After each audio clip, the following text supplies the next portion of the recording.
Hello, hello, and welcome to another episode of Talk More Talk, a solo Beatles video cast. This is where we get to talk about our five favorite topics: John, Paul, George, Ringo, and sometimes the Beatles, which we're going to be doing a little bit today with a couple little new releases that everybody's talking about.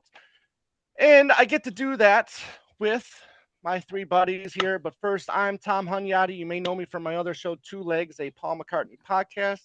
It's all things solo McCartney that I get to do with my buddy Andy Nichols. And I am joined by, again, three wonderful people that I'm so grateful. I mean, obviously, it's November, and it's time to be grateful, right? So we're grateful that I get to do this with three wonderful people that I'm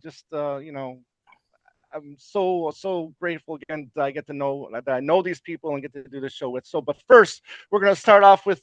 I mean, I don't know why he's here or not, why he's not sleeping after that another marathon session with Peter Jackson. you know, but he's dedicated to his trade. He's dedicated to his work, and that is Ken Michaels, who we all know as one of the co-hosts of Every Little Thing, the show that he does with Alan Cozen and Darren DeVivo, and just celebrating 400 episodes on that.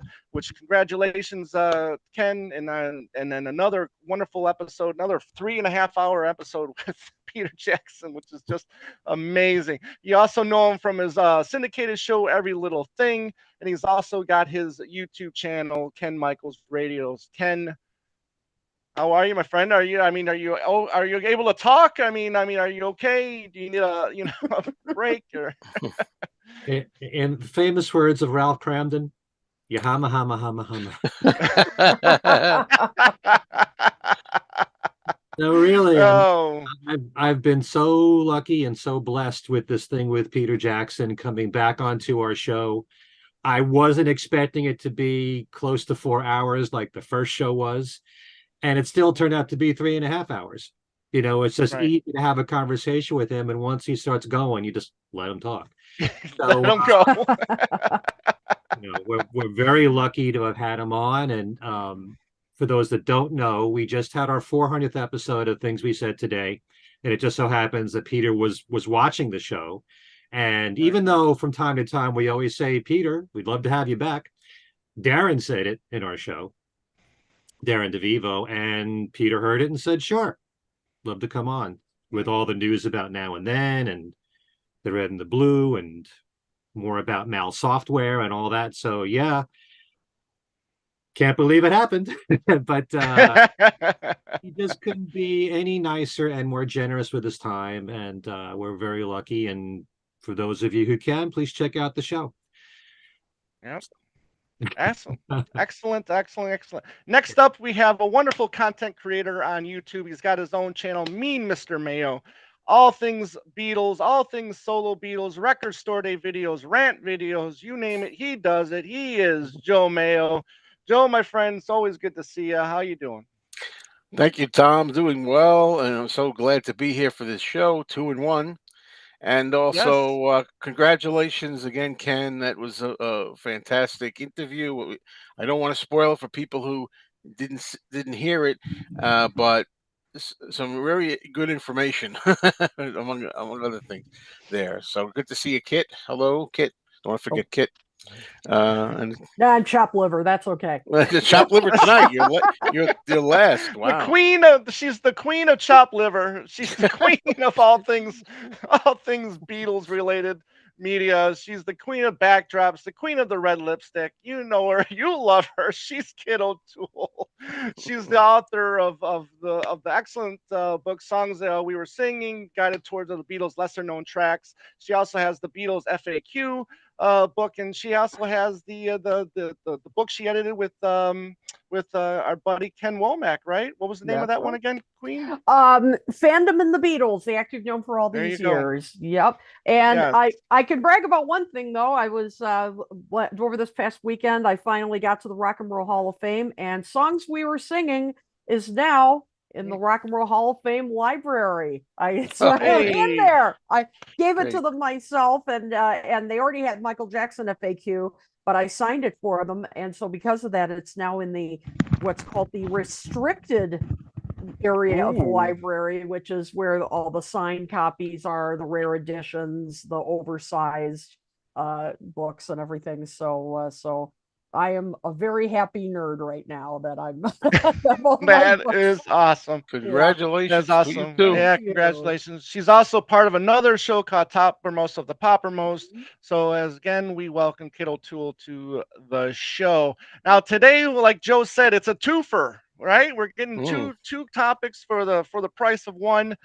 First, we're going to talk about the red and the blue. We're going to give our thoughts and opinions on these beauties, and then we're also going to celebrate the 50th anniversary because 1973 is the best year for solo Beatles, and it was also the greatest year because it's the 50th anniversary of me as well. So we're There gonna is. do a little appreciation for the Ringo album today as well. But before we get to that, we're gonna do one of my favorite segments of the show, and that's the news. Ken Michaels. Ken, let's hear it. Okay. You were born at the right time, Tom. Yes, I was. Before I start the news, just want to let you guys know that all day today, I've had problems with the internet. I lose it, it comes back. I lose it again, it comes back. So if that happens during this broadcast, please excuse me. I'm doing everything I can to make it for the show. So we'll start with a lot of chart news here.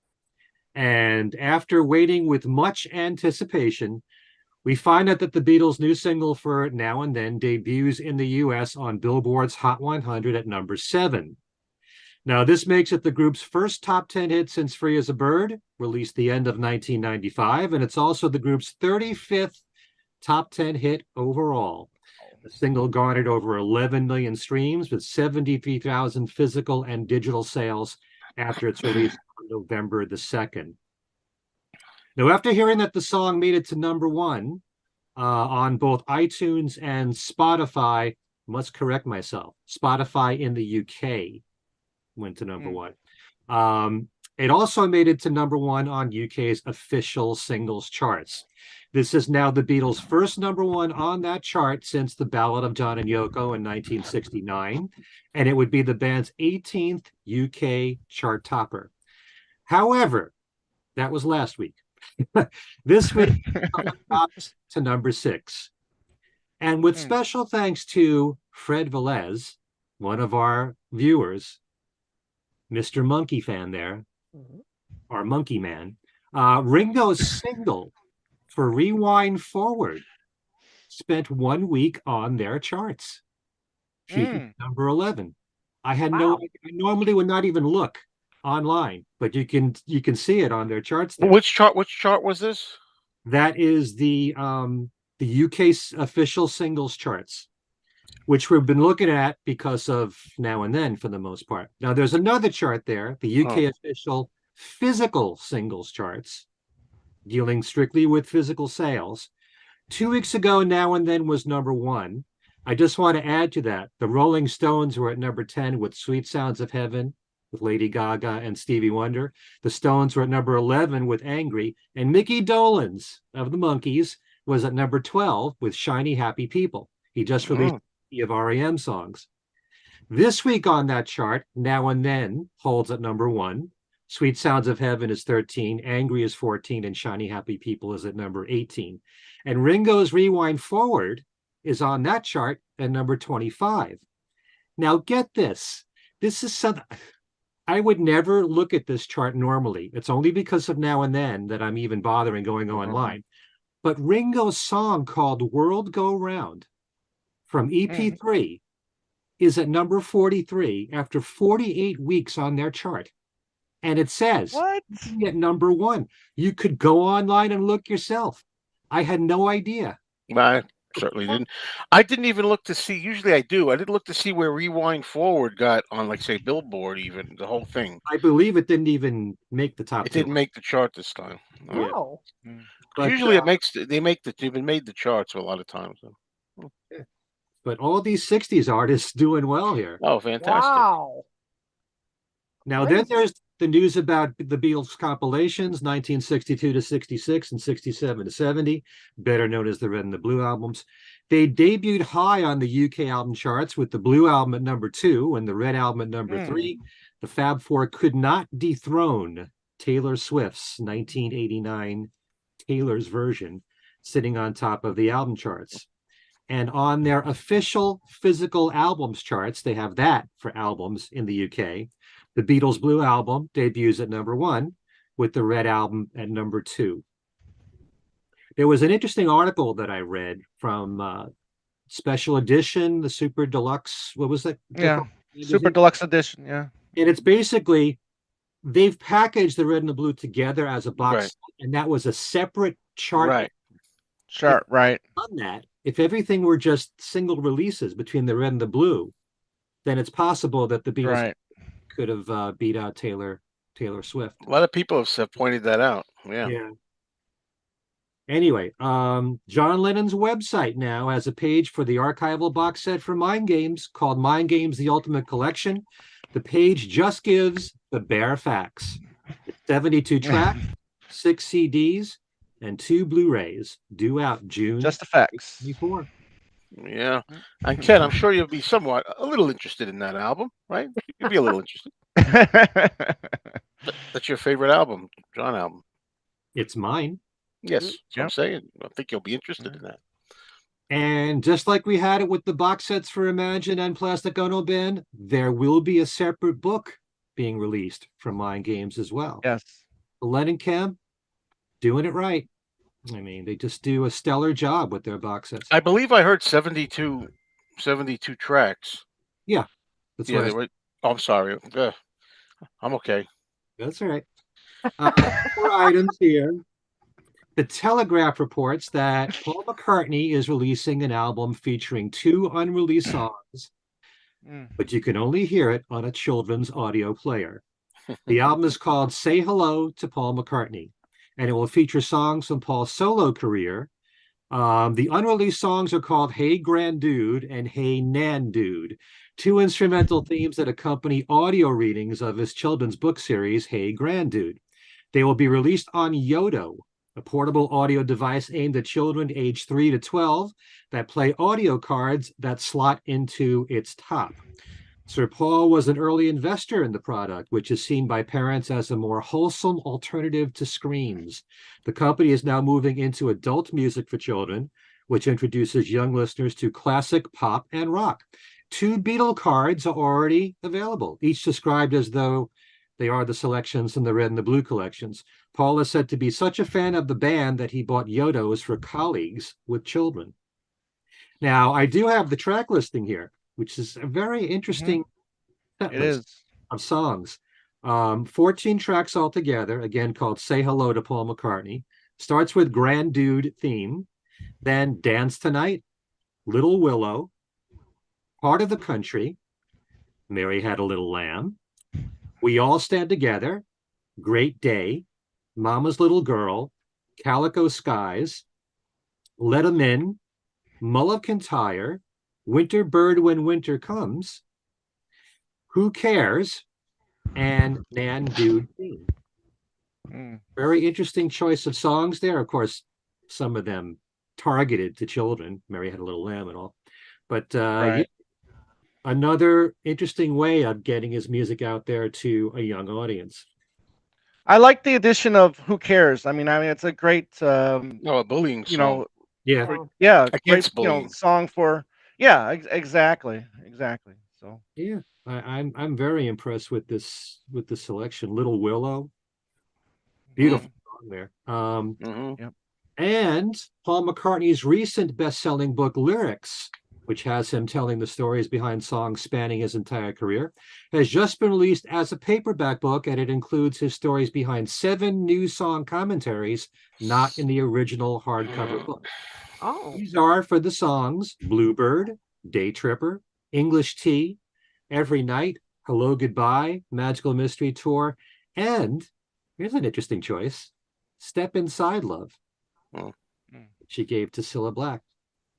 All right, a few special events we got to mention here. Of course, the Fest for Beatle fans is happening February 9th through the 11th at the TWA Hotel at JFK. Special guests, and there's a long list here, and there'll be more to be added. But just running off this list: Jenny Boyd, Billy J. Kramer, Lawrence Juber, Steve Holly, Greg Bissonette, Chris O'Dell, Gary Evans, it's Mal Evans' son there, Mark Rivera, who I believe is just on the Saturday, Angie and Ruth McCartney, Jeff Slate and his band Weekend Wilburys. Just added was Gary Burr, did a great interview with us on Things We Said Today. Member of the Roundheads, wrote a lot with Ringo.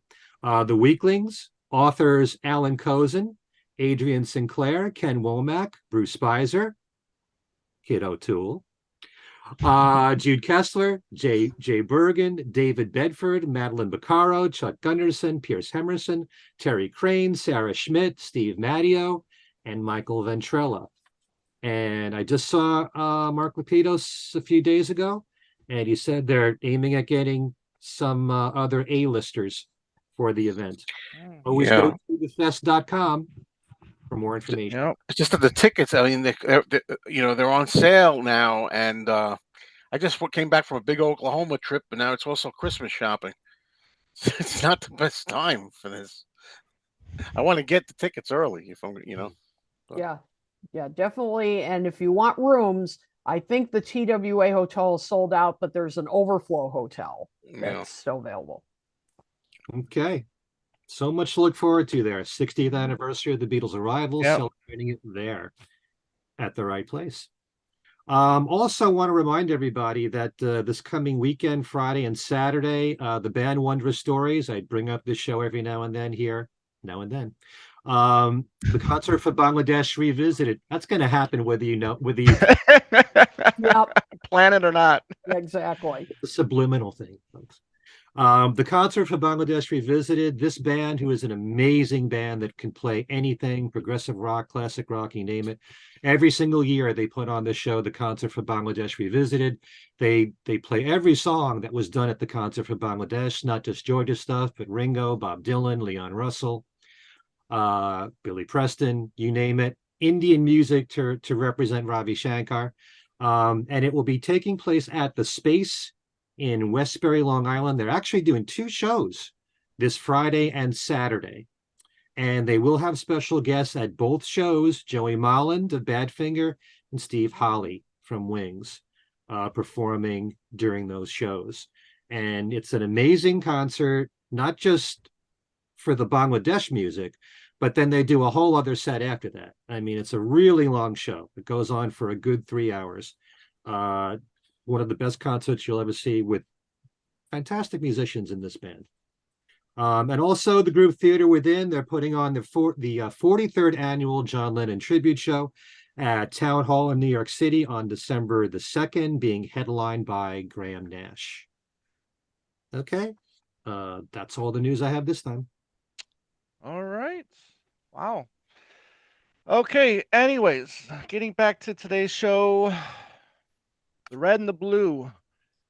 What do we think? Now, before we get to actually the tracks here, I'm curious what you guys think. I mean, because obviously we've done shows with all of these remixes, starting with Sgt. Pepper.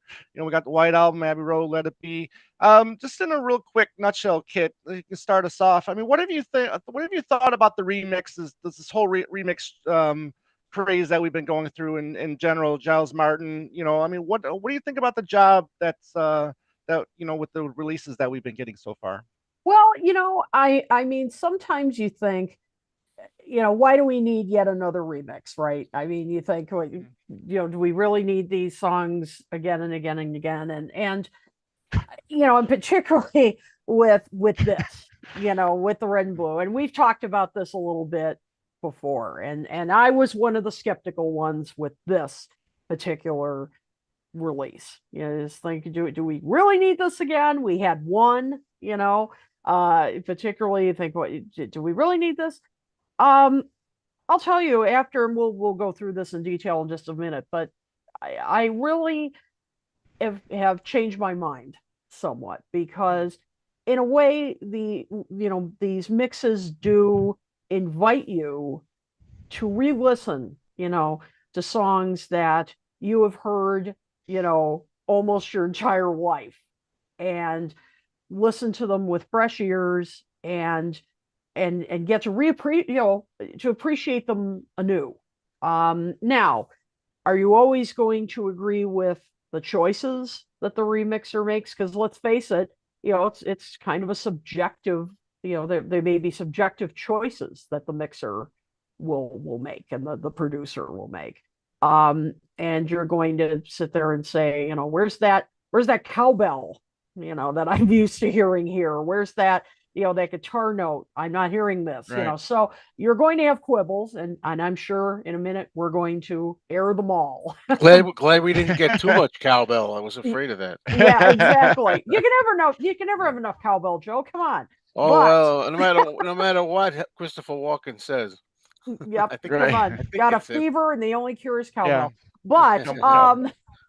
but so there's always going to be disagreements and everything. But but it does give you a chance to reassess and revisit with some fresh ears material that you've heard again and again. Right. And this is a good example of that. And we can debate this and everything, but I will say, this project in particular, I've kind of changed my mind. I thought I was very skeptical about this. But listening to this, you just kind of think, damn, Day Tripper is a great song, isn't it? This really kicks butt. Right. I mean, it really does. And so I have to say, this converted me a bit with these mixes. Okay. Excellent. Ken, your thoughts on the last 6 years of remixes? Well, I think one of the smartest things I've ever said uh, in my years in broadcasting with remixes still applies to this day. Because part of me I've come to discover is somewhat of a purist. Because to me, the Beatles catalog is as close to perfect as you can possibly get. I mean, there's some things you could complain about, I'm sure. But I've always been quite pleased with growing up, hearing those recordings the way I heard them as they came out in the 60s, as the Beatles approved it. And when it comes to all these box sets, when they come out, the first thing I go to are all the alternate takes and the unreleased stuff. The remixes are my last concern. But there are times when I'll listen to the remixes and I'll be blown away by what I've heard. Not that long ago, I heard the Sgt. Pepper remix, and I couldn't believe, my God, the bass on With Little Help from My Friends and all. It's just it's right in your face. But I have a difficult time wrestling with this because, like I said, I believe the Beatles catalog to be as close to perfect as possible. And even if you're hearing things that you hadn't heard before, is that necessarily a good thing? Maybe there's a reason why they didn't want you to hear these things and we'll talk Right. about that with a few specific songs that I'm going to bring up here with these remixes. But the thing I said about remixes years ago is it's just another way of listening to this. It Right. doesn't mean this has to be the way that you accept it now. And when you hear like the ultimate mixes, it's implying that this is the best you're going to get or something. When to me, the way we grew up with it, put it to you this way: if I was raising my kids right now, I'd want them to be brought up first on the original mixes, no matter what. Right. And then if they want to explore different remixes and hear the things in the songs, that's fine. That's up to them.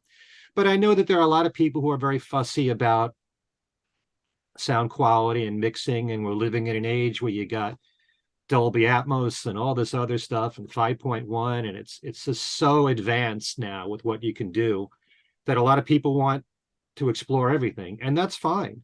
So I think I'm just giving myself as much time as possible to accept the remixes. Some of them I like a lot. Some of them I will debate, was this really necessary? When something is a really drastic difference in the mix, like we brought up Helter Skelter, at the very end, I got blisters on my fingers. The remix is really soft, in the what's the purpose behind that? You got to keep thinking, and I'm sure Giles Martin, He's done some fantastic work, no doubt about it. But I just want to know the reasoning when there's any kind of real big difference, as we'll bring up in a few of the songs here Mm, in these Right. collections. right. But, I'd like to keep an open mind to this. I don't mind hearing remixes when I hear things I didn't hear before. It's a cool thing in a way, but I don't know if there'll ever come a time when I'll ever think of anything other than the original mixes as the real thing. Mm.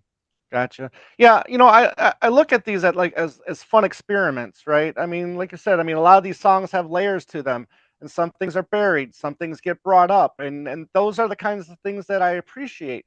And like you said, Ken, we always have the original stuff to go back to. Hmm. We don't have to take this as gospel or whatever. I mean, this is just an experiment. If you enjoy it, then that's great. I mean, if Hmm. this is your go-to now, then you go to it. Right. Yeah. And that's great. So Joe, I know you've been talking a lot about this lately. I mean, what are your Yeah. thoughts? I know you're very opinionated on these remixes. Oh, definitely. Well, first of all, about we always have the originals. As long as us older collectors own them physically, yeah. I wonder if they're going to be, as time goes on, the ones that are going to be repressed. It might be the new ones that are going to be repressed. I also think that I think the idea of making these sound the way they do now is to maybe appeal to younger audiences, maybe. So the idea, I mean, I with respect with Ken, I mean, Ken was saying I would, I probably have my kids or listen to the originals first. The Beatles have a flawless catalog, and they have a perfect catalog, right? The songs are not what I'm quibbling about, but uh, it's a matter of opinion. But it could be argued that that doesn't mean the mixes were always the best. I think Ringo's drums were too muted in the early tracks, which is Mhm. Hmm. largely improved here, in my opinion. And I never really personally, even though I grew up, like Ken said, with these are the albums I grew up with, the stereo ones, the Capitol, and even if you listen to the UK originals, with the stereo, the hard panning vocals one side, and the music on the other. I never thought that was optimal way of listening to that. Apparently, neither did John Lennon, because even on that famous Dennis Elsis interview I mentioned frequently, he said that was brought up by Dennis Elsis, and he said, "Yeah, I don't know why the hell we did that. I'll have to ask George Martin." You know, because he wasn't, and he wasn't wild about the quality of the 1973 uh, editions of the Red and the Blue. He said at the time he brought it back, and it was embarrassing in Hmm. his mind. Some of the tracks survived, but then he mentioned how Revolution, for example, in the 1973 we're talking about version, was a heavy record, and they made it into a piece of ice cream. You know, is what I don't know what that means, but that's what it. But let me just say, like Kit was saying, I agree a lot with what Kit was saying. Now, I've been able to go here and own up to this on record that when it comes to Giles Martin stuff, I like stuff that he's done, and some stuff I'm not too wild about. And for me, it depends on the track in question. We talked about Helter Skelter, and I'm not going to, Mhm. right now, I won't nitpick certain songs. Other things, I'm like, wow, I love what he did with that. And other songs, I'm like, that's a disappointment for whatever. All subjective. Hmm. But I really, overall, the Red and the Blue, I've listened to these a couple of times all the way through, and one of them, on a long drive. I really like the result overall. And yeah, there's things I'm going to nitpick. There's things I didn't like. There's things that I did like. A mixed bag. But I think this might be my favorite job that Giles Martin has done so far Okay. overall. Especially the red, especially. Right. Um, yeah. Uh, Prior to that, I thought it was Pepper. Was maybe the one I give the most points to. But yeah, I'm overall happy. Yeah. So we'll talk about little things that we're not Right. so crazed about. But Okay. yeah, these might be my No, go-tos now a lot of times. fair enough. I mean, the other thing too is up to this release, all of these CD releases were pretty much kept the integrity of the original releases, right? I mean, things were left. I mean, if they were on two CDs, even though they could have been joined on one CD, they kept them in two CDs. Their track order has always been the same. But this, we finally, between the vinyl and between the CD, we have a different track listing. And I wonder, you guys, which do you prefer? Do you like the fact that the CDs are in chronological order, or did you like it, the original way, the way it was released? I mean, what did you think about the different track listings for the vinyl versus CD? Well, I prefer it when it's chronological. I don't want all the bonus tracks kept to the side and put together on, one disc or Right. one album. I agree. I prefer the chronological. Yeah. Yeah. Yeah. Although I don't know. I mean, I guess I prefer it generally, but I got the CD version. And yeah, I mean, I guess it doesn't really, I'm not that strict about it. So I wasn't that upset about it, but I guess generally I prefer chronological. Mm. Yeah, um, yeah, I think I like chronological too. With anything, with any like greatest hits or compilation. Matter of fact, one of my favorite box sets of all time was the 4 CD Rod Stewart box set from, I think, like '89 or '90, Yeah, I and remember I that. like how that went in the chronological order Yeah. as well. It's just a lot more fun to see the progression of the Yeah. artist, from Mhm. one period Agreed. into the next. You hear, love me do and please me, and then finishing up with, I want you, she's so heavy, is just, Mm. Yeah, you just, can really it's mind trace the blowing. author's, yeah, Right, yeah, artistic exactly, growth. Yeah. right, Mhm. right. And then lastly, before we get into, without even getting, specific or whether the bonus tracks, we'll get into that a little bit too. The fact that they added bonus tracks with it, were you guys okay with that? Were you guys happy about that? I mean, obviously, with the Red album, we wanted as much as we can get, right? Because we haven't heard any of those remixes yet. But when it comes to the Blue album, were you satisfied with the tracks that they included, Joe? Well, the only reason I like in the Red album to have extra tracks was because I wanted to get a sneak preview of Right. the early albums, what we might get. Overall, I don't think I felt that they needed any extra tracks on here, but I'm okay with it. And I think every fan is going to say, this shouldn't have been. Why was this included as another new track Oh to be yeah. on here? Why not this? Everybody's doing that. A lot of votes for Rain out there. They want Rain on here, and then a lot of people asking, as I am too. Even though I like Glass Onion a lot on the White Album, why Glass Onion on here? That seems to be Yeah. two popular ones. Everybody wants Rain, and nobody understands why Glass Onion is on. And we talked about this on various shows, but we're going to do it here as well for people who haven't seen Yeah. us all together here. But yeah, Yeah. so it's all subjective, and Right. we can get into individuals if you want, or later choices Yeah, what we you will would in a have won. second. Yep. Yeah. Kit, your Yeah, thoughts? I don't have a problem with bonus tracks because, in fact, I was Mm. thinking about that. It's kind of nice, a little more bang for the buck in a way, and Hmm. it presents. I keep thinking about this. If this is going to be for maybe a more casual fan who wants to get a broader picture of what the Beatles are all about, this is a nice Right. package. This is even better than the '70s version, and if you want to look at it that way. But yeah, it's why particularly on the Blue album, why those? Not Right. that we don't like Glass Onion, not that we don't like I Want You, She's So Heavy, but why those? Right. I'm sure, yeah, we all would have, selections that we would have chosen that would have been different. But I don't have a problem with bonus tracks in general, for Right. sure. Yeah. Mhm. Yep. Yeah. Ken? Uh, may I echo those words, Kit? Yeah, I have no you sure problem can. with Steal them. bonus tracks. Um, it- there's so much room on the Red album to have bonus tracks. I'm glad they gave you so much, but plenty of them I kind of feel are just very random, especially on the Blue album. Like you said, Glass Onion. I'm very happy that Within You Without You is getting the acknowledgement Yep. that it is, but I'm sure that there are some fans who would prefer other material. You take a look at certain albums like Abbey Road. I mean, almost the entire album except the medleys are on the Yeah, yeah. Yeah. Same thing for Revolver has a lot of tracks too on it. Yeah.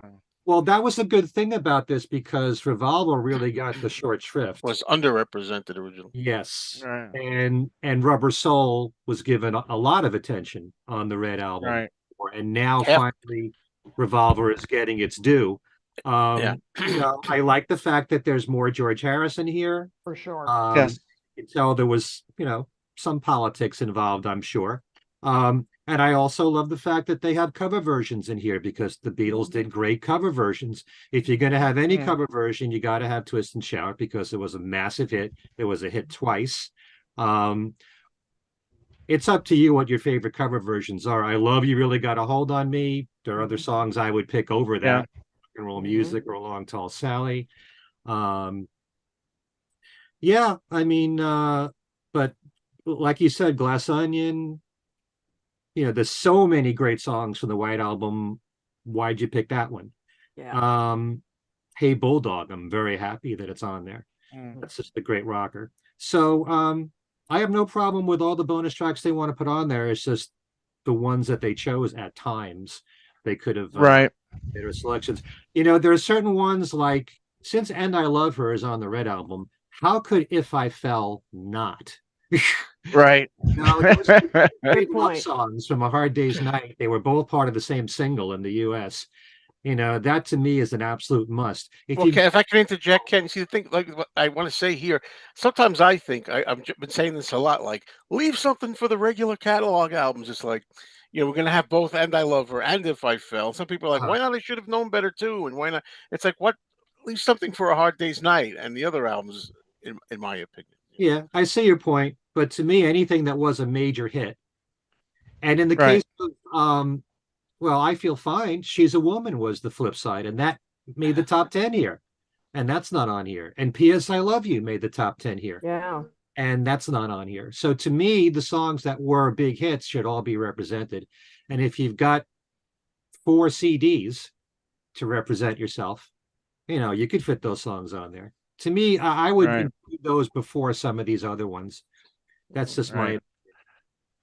I'm kind of surprised in a way that the stuff from more tracks, even though there was only a handful of the tracks from Yellow Submarine weren't on here. Obviously, we got the Hey Bulldog, but that kind of then in a way gives me hope that we are going to get something hopefully in the future. Yeah. Some kind of Yellow Submarine and Magical Mystery Tour. I mean, there's still a couple tracks. We didn't get Flying or Blue Jay Way or Your Mother Should Know. Still No Love for Only a Northern Song, or It's All Too Much. So in a way, I'm kind of hoping then we are going to get something. Whether they combine the two or release them separately. But I would have liked to have seen Yellow Submarine get a little bit more representation on here. But again, like Joe said, I mean, all of us are like snowflakes, right? Our lists are going to be different. We're never going to agree on the same. I think Do You Want to Know a Secret? Even though Do You Want to Know a Secret's Yeah. never been one of my favorites. Oh, I love I mean, that. I like it, but it's not a big favorite. But I think it should be on here over, Yeah. say, Roll Over Beethoven. Agree with you. That's another one. Yeah. It's a number 2 in America. All right. Okay, well, let's start with the one that we were all dying to hear. Let's start with the Red. Let's get our thoughts. Hits, misses, the good, the bad, the ugly. Kit, let's start with you. What your thoughts on the package as a whole, and what didn't and what did work for you? Okay. Well, I was particularly excited to hear this, and yeah, there were a number of highlights here. I mean, when I heard "Love Me Do," at on the Now and Then single, I was really excited about that. I still think that's a standout. And the bass is really prominent. And by the way, that's on a number of cuts here, and I think that we talked earlier about how I think that Giles Martin is remixing a lot of these songs to appeal to younger generation, and certainly I think was the case with the two of us, Tom, that I think we're probably used to hearing more bass, and I think younger Right. people even more so. And so this is a good example of a song that's mixed maybe for, younger ears. But I'm okay with it in this case because you get to hear, some of Paul's great bass, and we'll hear that on Right. songs. He's one of the great bass players of all time, or some consider him the greatest bass player of all times. Why not bring, his bass lines Although up a I little? thought I was disappointed. I thought the bass, at least when I listened, wasn't as up as I thought it would be. It should be on the other than "Love Me Do." Yeah, If yeah. I can interject that while I think of it, Yeah. No, I thought I mean, my opinion, it was enough. I mean, you don't want it because there were some songs that I thought it was up a little too much, that you don't want it too prominent on the in early the ones, middle of the you say? song. Yeah, but there was, well, we'll get to that. But Yeah, but I think I know the one. yep. But the harmonica just jumped out of the speakers. Mhm. Paul and John's vocals sounded great. Well, you could certainly Yeah. really hear how nervous Paul was on this version. Please Please Me. I thought, Ringo's drums sounded, much clearer. I thought there was a little less reverb on this mix, so you could hear it better. Again, bass more up front, but not too much. You could really hear, John's voice, the kind of a little bit of raspiness a bit better in this. I really like this. This might be my go-to mix from now on. I really like this version. I saw her standing there. I really thought you could hear that kind of chugging bass line even more. That's key to the rhythm in this. Loved hearing the rhythm and lead guitar. You could hear it, I think, like, even, I'm not sure, but I think you could hear it in both channels a little better. It has a fuller sound. Just sounds a bit more modern, From Me to You, again, I like the reverb's been turned down a bit. The bass, again, more prominent, especially in the instrumental section. I think you can really hear how it's working with John's harmonica in there. I thought that was interesting. Here's one of my thumbs down moments on this, the ugly. I didn't like She Loves You on this. I thought, Oh no, Yes. wait, thank you, Tom. Yes. Yeah, I thought that was flat. It just sounded it flat was. to me. I found it muddy, or Yes. Yeah. The it was muffled. vocals. Yeah. Yep. Really disappointing. Yeah, I was really, and I was waiting for that, Ringo's intro, the, Oh, just flat, right. Yes. flat, Mm. lacking energy. So that's a thumbs down. Um, Did like probably, a, I'm sorry, like a generation loss or something. yeah, Yeah, exactly. when it's much the tracks before that were much brighter and punchier, and this was like, Yeah, Yeah, this sounded that's like a the thing. It's copy of a jarring. copy. yeah. Yeah, Right. what, Joe? I'm sorry, the I'm guy cut sorry, you off. it's because it was jarring too. Because I loved. I mean, hope you don't mind me interjecting as I think of No, it. no, go ahead. Like I was really loving all the songs, and for me to you in Me too. particular, which I think is almost the standout from disc one or one of the big standouts. I never heard "For Me to You" sound so good, and Mhm, then "She Loves You" comes after that, and mhm. it's my favorite Mm. Beatles song. And I was like, I understand. They said maybe they didn't have much to work with. That I don't know the whole thing. At first, heard the master tapes not there. Then somebody told me, no, they did work from it. But I've heard it clear. I've heard it more sharp. I've heard it sharper. Exactly. Hmm. Exactly. Mm. What a disappointment. And now my favorite. Okay, Hmm. this is my favorite. This is my go-to from now on. And you guys mentioned earlier, roll over Beethoven. Oh, Oh my Hmm. God, this sounds incredible to me. I think this is the best mix I've ever heard. I mean, this just sounds fresh. Again, it got rid of some of the excessive reverb that I think was in the original. I mean, it's energetic, it's clear. George's voice sounds incredible. I think I even hear some kind of oohs that he did in this that I don't recall hearing in the nice. original. The hand claps, you can hear some extra hand claps in there. Nice bass from Paul that I don't remember hearing as clearly before. This is my go-to from now on. I think this gives this a fresh coat of paint that it's sorely needed. I love it. Bring on with the Beatles. Yep. That's right. My other thumbs down is I did not like We Can Work It Out. Yeah, I was disappointed too. I don't know Wow. why. I can't just. Yep. Where's the harmonium? I couldn't hear That's the the thing. I harmonium. used to hear right. Okay, I used to hear that more. There's so many other versions that you've heard. Or I have on vinyl imports, different countries, stereo mix, and I used to hear that harmonium up more. I thought. Yeah. I mean, that to me is a big part of the song. Why would you bury it in the mix? I mean, I that's think just that. weird. My other favorite, and then I will pass it on, Norwegian Wood. If that's an indication of what the Rubber Yes. Soul set is going to sound like, we're in Bring for it a on. treat. Bring it on. Wow. Beautiful. Mm. Beautiful. Yeah. I love the extra, I mean, not just the main the sitar, but even just the plucking, that one part, Yeah. where like she'd asked me to stay and she told me to sit anywhere, and Yeah. there's that plucking.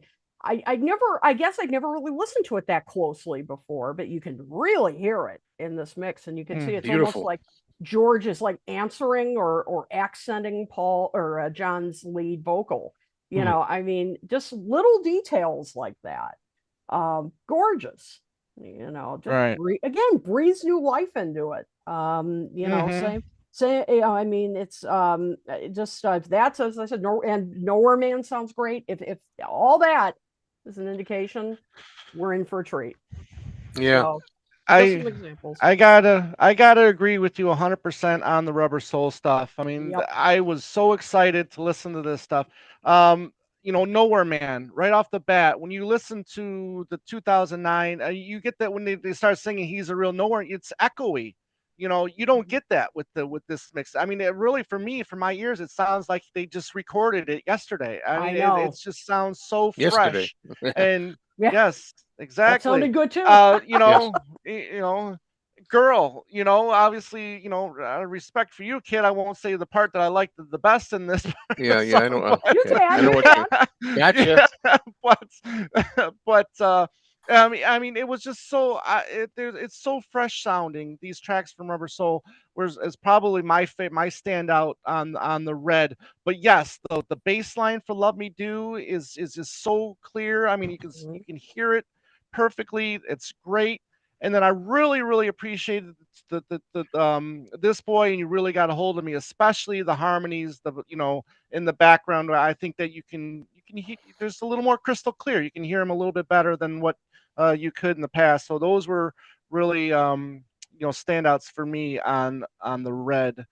So great job there, Kit. Good picks. And yeah, the she loves you was very disappointing because I mean, when you hear it, you want that drum intro from Ringo to really stand out, Right. right? And I mean, because it's energy, it's all about that energy, and it just kind of falls flat a little bit. And I don't understand what happened with those vocals. Yeah. I really don't. None of it stood But out I to me. mean, It really. None of it. Although yeah, Flat. although on a plus side, I couldn't decipher so well those annoying edits. Mhm. Sometimes when you hmm hear them splicing the song, right, the Mhm. that's they don't right, hear that, but that's probably because it's also muted, right. muffled or Mhm.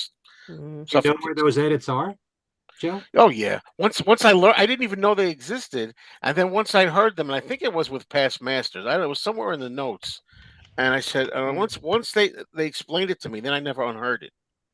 Every time I hear the song, I know okay, where they are, and I'm like, I hear them. I didn't hear them in this though, because it wasn't that clear. To tell you the truth.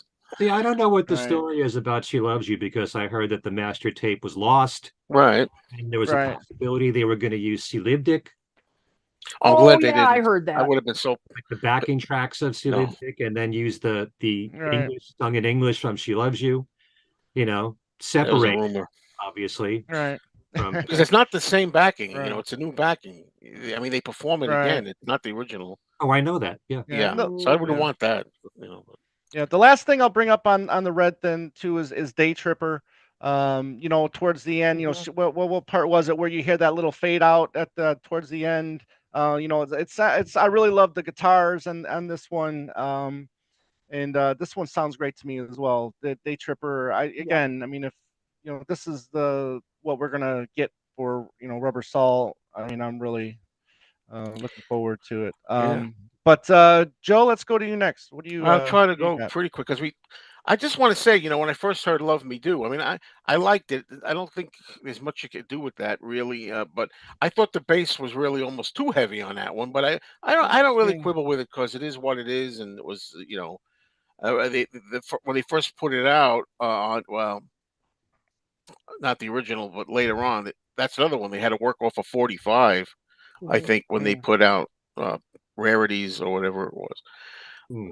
But anyway, but it's a little bass heavy. But I want bass. That's what I was saying. To my ears, I love that Ringo's drumming is brought up. I'm going to mention that on a lot of these. You could hear the Yeah. drums. I feel so happy for Ringo, and we always joke that. Well, Paul, of course, Paul and Ringo make sure I want the bass up and I want the drums up.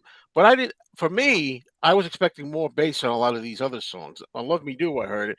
Now I've heard these so many times in so many different ways. Like I saw her standing there. I'm used to hearing boom, boom, boom, boom, boom. Like I saw her standing there. Yeah, boom, boom, boom, boom, boom, boom. Boom. I didn't hear it so much.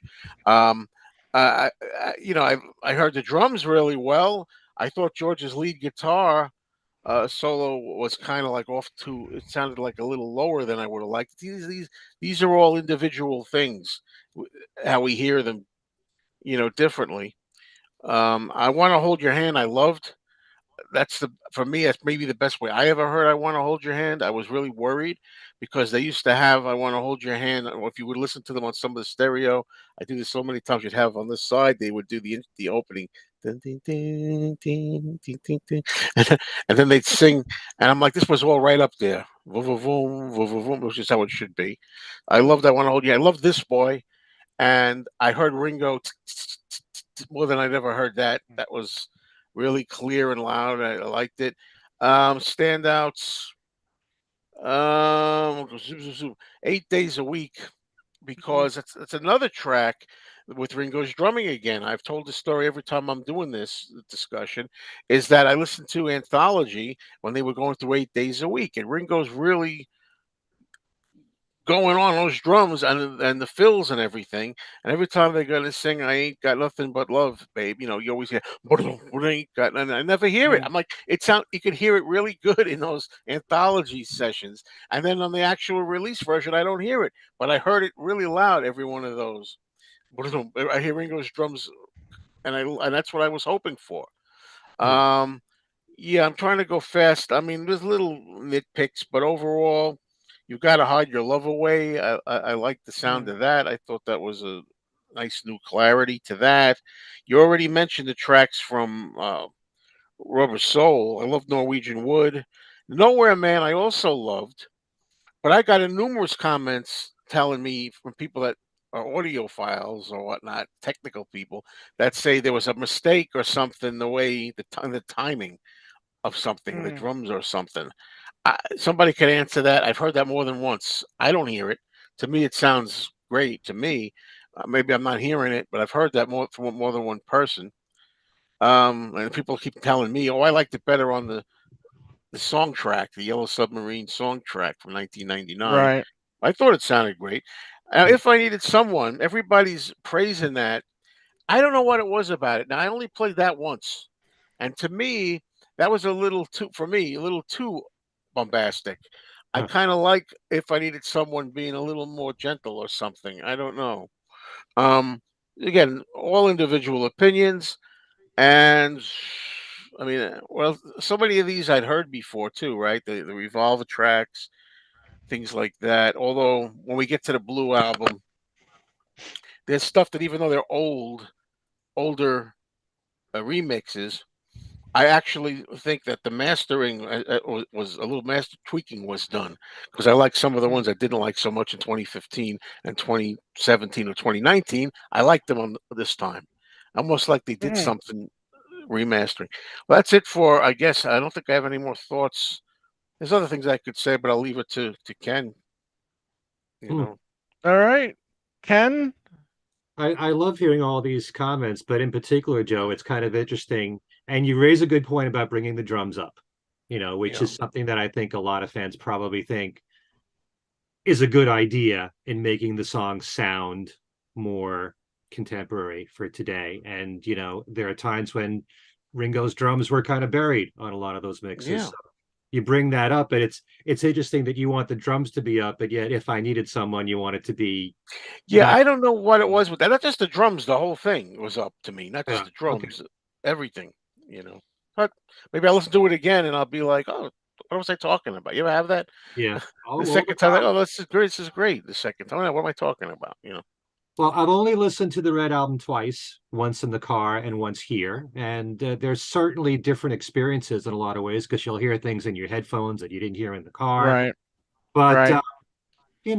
I'm pleased with a lot of what I heard on it. What I noticed most of all, oh, by the way, when it comes to Love Me Do, what nobody is talking about is that when the Red Album first came out, we had the Andy White version. Yeah. Yeah. Okay. Yeah. Right. And I realized that for the single Now and Then, they made the flip side Love Me Do, and Ringo was on the UK single, give the nod to Ringo, acknowledge his version.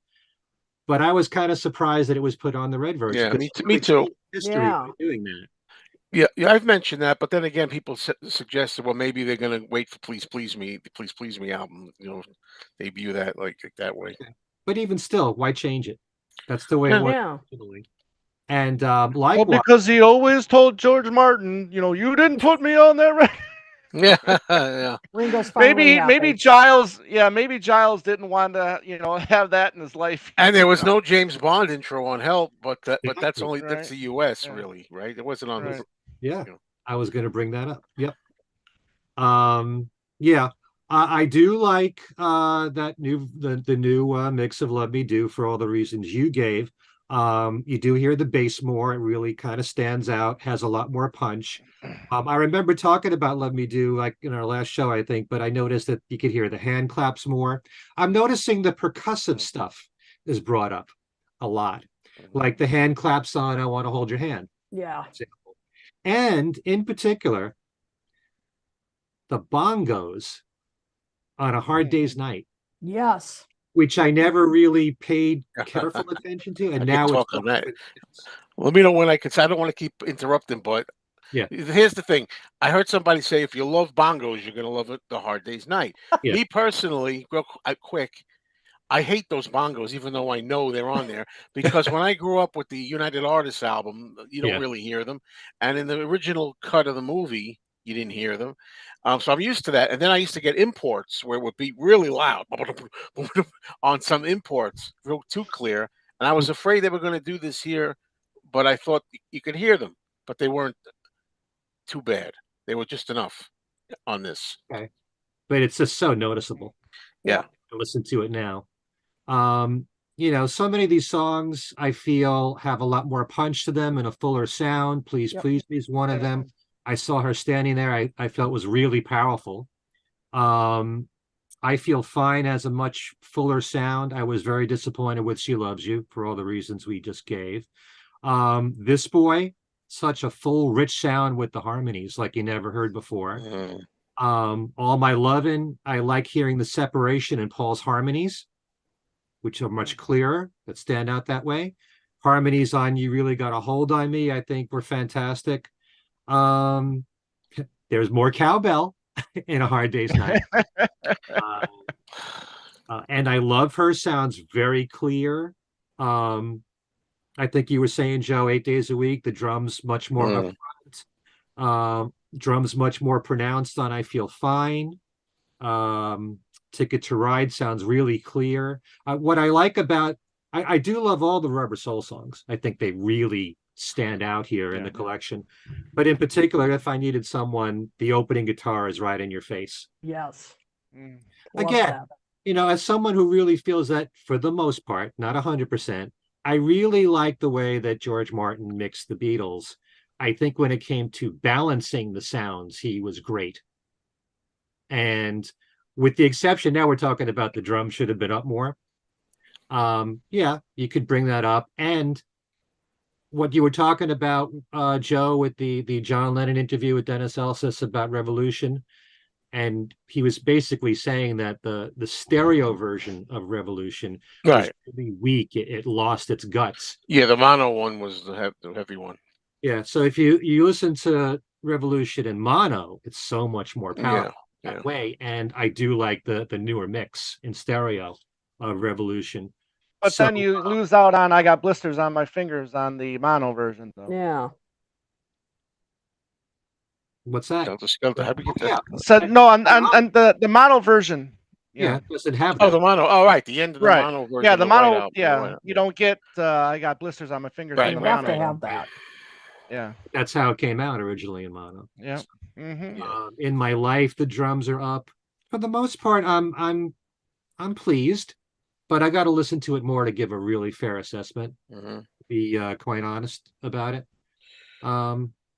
It's like I said before. I think a lot of us are thrilled when we hear something that we hadn't heard before. But maybe there's a reason why that was. Maybe that shouldn't have been brought up hotter in the mix. Right. So, but it also can give you an appreciation for things that are part of the song that maybe you didn't give enough attention to or realized how important they were in the entire production. Right. There's one song I'll bring up in particular for the Blue album for that. So, Yeah. You mentioned that with the "This Boy," and you really got a hold on me. The harmonies. I mean, you really feel like they all three, John, George, and Paul were recorded on different mics, or they had their own they had their own mix, so it doesn't feel like they're all on one all on one. It does sound like it's kind of like a surround sound type of thing for me, Yeah. where it just feels more open, Hmm. and not.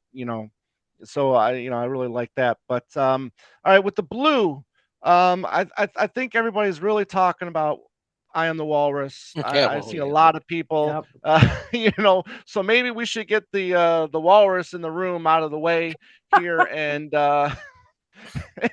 an open discussion about the walrus mix. And before we get there, Kit, do you see any comments about people with the red, and if they got favorites or? Let's see here.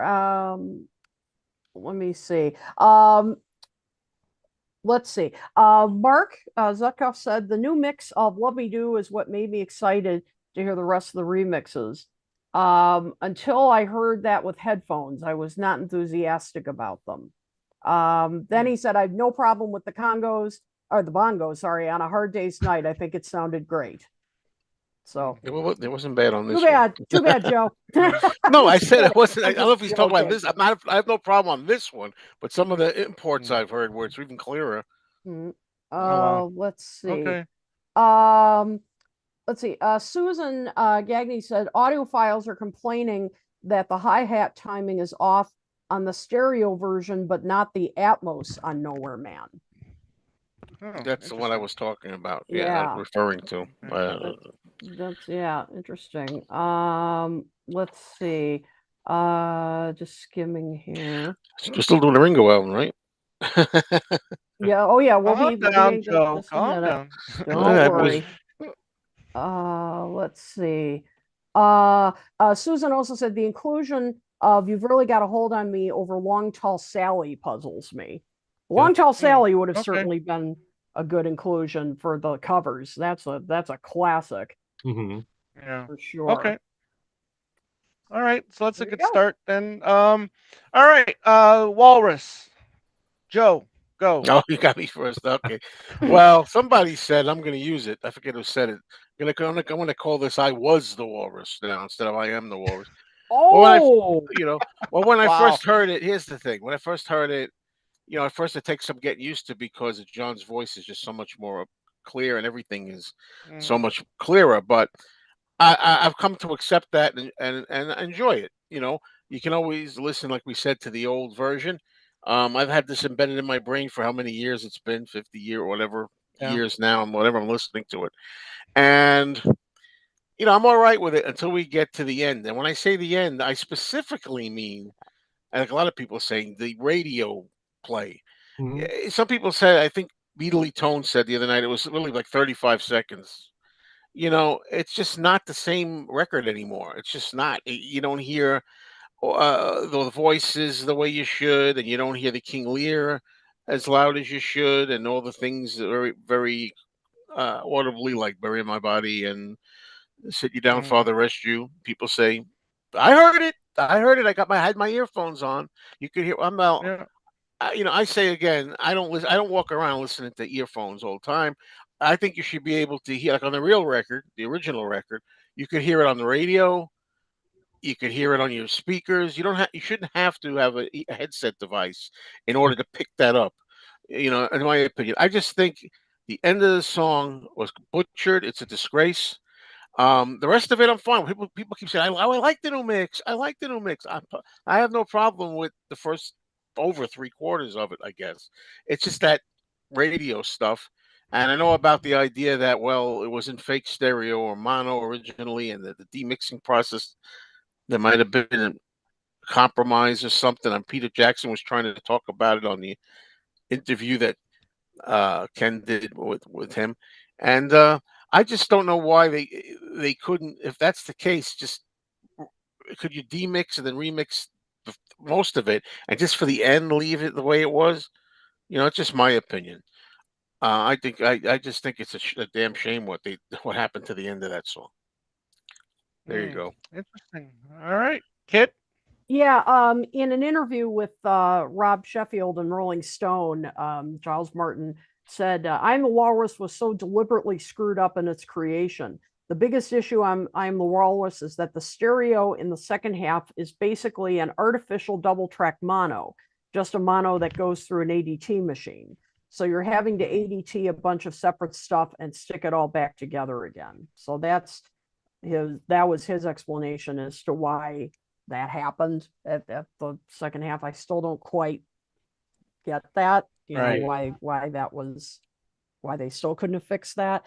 To be honest, even with that, the rest of the remix didn't really blow me away anyway. I mean, I thought, I mean, it's a like the others. I mean, it is kind of a clearer mix, but I mean, I just kind of felt like it didn't really improve upon other mixes I've heard anyway.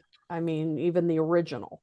Or definitely not, the others. I mean, I know it just didn't really, as you said, Joe. I mean, yes, you hear John's voice clearer and I got used. I accepted it as an alternate version. yeah, but I mean, it's just But not. but It it's not. didn't. I agree with you though. Yeah, I mean, it's not like, wow, I'd replace this, Yeah, with yeah, this. I mean, I would. This is my go-to. No way.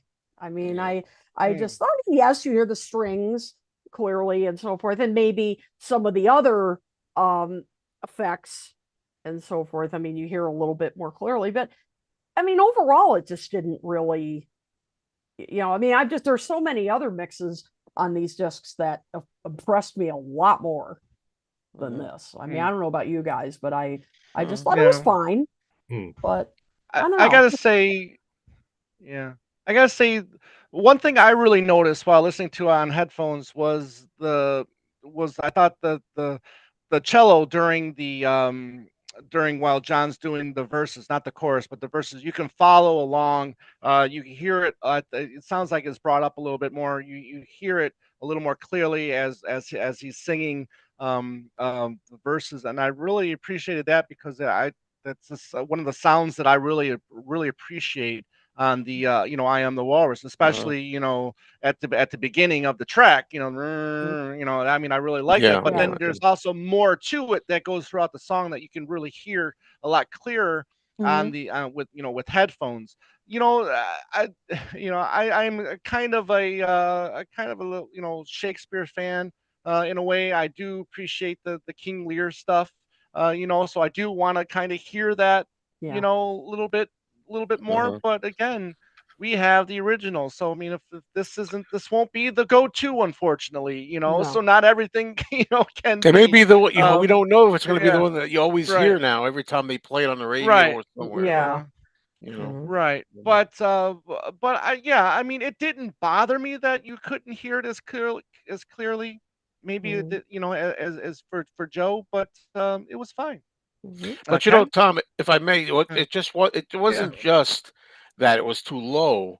There were other sounds, right, new sounds, radio things going on that right. weren't even part Yes. of the original. The To me, static, yeah, Yeah. the kind of like the static that you get when you used to turn the dial in yeah, between yeah. radio But stations. Right. to me though, it's Yeah, every bit. I'd argue that the original end of the record is every bit as mm, much a part of the fabric of the song and the Yes. lyrics and the beat. It's just right, because well, I guess if somebody new hears it, young person first time, they don't know the difference. But when it's in Right. your head so much, I'm like, Oh it's not yeah, I Am the Walrus anymore. absolutely. At the end, Right. you Yeah. Yeah. Yeah. Ken. I can't add too much to to what you guys are know, saying. you It's go just last. really and truly, I mean, Beatles songs are a work of art, and there's a reason why certain things were put on there. And having the King Lear stuff at the end of I Am the Walrus was a bit of a miracle at the time because it was fed live into the actual Mhm. recording. And you want to hear all that dialogue. You shouldn't have Was to. that from a TV or from radio? Sorry, Ken. You know if they did that from a TV That or was from a radio. I thought it radio? was radio. BBC It was, radio. yeah. Yeah. Okay. Yeah. Hmm. Okay. And yeah, you shouldn't have to struggle to hear that. There should be something covering Right. it up while you're listening. And there was like this swoosh of like orchestral Yeah, stuff Right. going on that wasn't at there. one point in there. It's like, what is that doing there? I mean, what is the purpose of having that? Why is that even necessary? That's Mm. tampering too much with the recording. You know, it's like what we Yeah. said with Helter Skelter, only this is even more drastic. Right. So yeah, but I do like the rest of the mix of Iron the Walrus, and I do like a fuller sound. It's like a wider Mm. sound. It's like you hear things clearer and fuller. Louder, yes. Louder is not as important as getting a full sound to me. But Mm. yeah, I appreciate that aspect of it, but there's no reason to add all that other stuff at the end. Mm. Widescreen radio. And then Ken, sometimes why don't we there's go ahead? things. Can I just segue into this? I mean, because Yeah. sometimes you hear new things, and I hear new things, and I think, "Oh, I like that." And one of the examples, what we're getting into, is when I heard the track "Magical Mystery Tour." I'm listening to it. I think I know these verbatim. And I'm listening, and I'm hearing there's a guitar in the right channel, and I'm like, Right. I never heard Yes. that Yeah. before. That's weird. That's good. I Right. like Yeah. that, but I liked it. And then I'm glad Kit confirmed it because I thought I was losing my mind. And then Nope. I, I rewound it to hear it yeah, again. I'm like, did I I read hear that? I read an online review and they said, and then suddenly, out of nowhere, on the right side comes this new guitar, and I'm like, oh, okay, it was buried. They didn't use it, I guess, or not allowed anyway. They didn't use Mm. it originally, and that the Right. artistic Uh, decisions. There you go again. Did they want you to hear that guitar? right. Yeah. You know. And Apparently yeah. Yeah. back then. Right. Yeah. So Ken, let's keep going with you. I mean, the rest of your thoughts on the blues standouts, stuff that didn't work for you. Well, the most important thing with the newer remixes, but Right. I liked Hello Goodbye a lot. I felt the piano was brought up a bit there. There's sometimes like with Magical Mystery Tour at the very beginning when Paul is singing, right, step right this way, all that. Oh, It sounded like it was lower in the yes. You uh, missed a little bit at the beginning, yeah. I don't like when that happens. right? Um, definitely the big uh complaint I have to make is with Hey Bulldog. Mm. Because there's drums in there that are more upfront, and there are fills from Ringo that you never heard before in the song. And even though it's interesting to listen to, again, we approach this topic.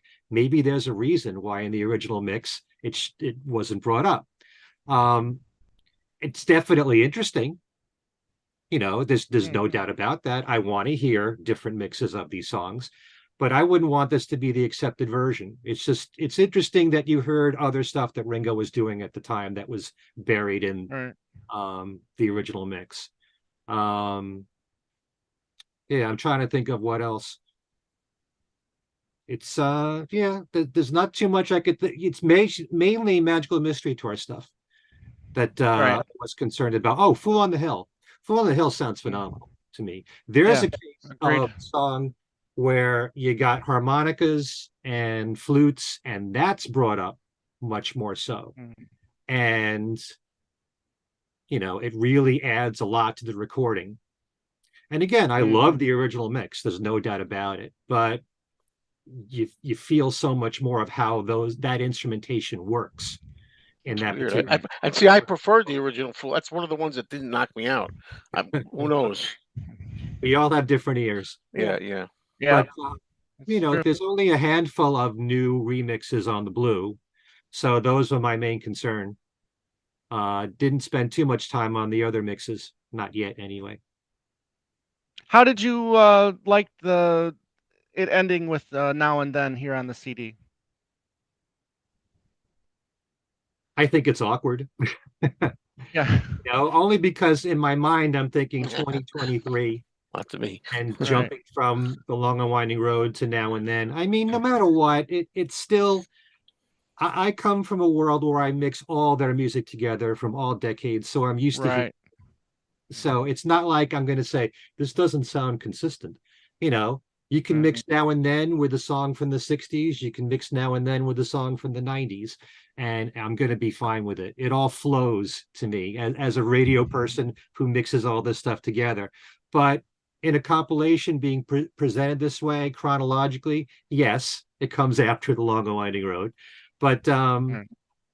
might have made more sense to, even still, if you had Free as a Bird, Real Love, and Now and Then, you're still Right. jumping 1995 from 1970. Right. But I understand why they did it, gave you more of an incentive to buy the Blue Album, but it's still a bit awkward to jump in years that way. But musically, it's all consistent. Okay. Good. Okay. Very good. Queen, the blue for you. Did it give you the blues, or did you did you enjoy it? Nicely done. As Ken said, I mean, I'm just going to focus on the few new mixes here. Right. Any that I hated or anything. I mean, the only real disappointment for me was Revolution. I thought the bass could have been turned up a bit there. I wanted the drums and bass to kind of hit me on that, because that's just such a, as the kids say, a banger, and I wanted to, really feel it. And yeah, I was surprised that the bass was turned down on that. I mean, as Paul plays some great stuff, and I was kind of surprised. So that was the only, but it wasn't terrible or anything, but that was kind of the only disappointment. Um, but I would say I loved Full on the Hill. That was probably my favorite. I can. It just the instrumentation, the flute, and Right. it would just hurt. You could really hear it, and it just and Paul's vocals just had, I mean, many of the tracks on these albums, I like to say, I mean, it was in some cases, not all, but kind of like a dirty windshield that had been cleaned off, and you could really hear everything. I mean, everything just sounds crisper, and Full on the Hill is a good example of that. I mean, it just, the sound just, and it just has a fuller sound. It just envelops you. And Full on the Hill is a great example of that. I loved it. Magical Mystery Tour. So glad you mentioned that, Joe. I really did. Yeah. I like went back. I'm like, did I hear that? What is that guitar? Yeah, it's like wow.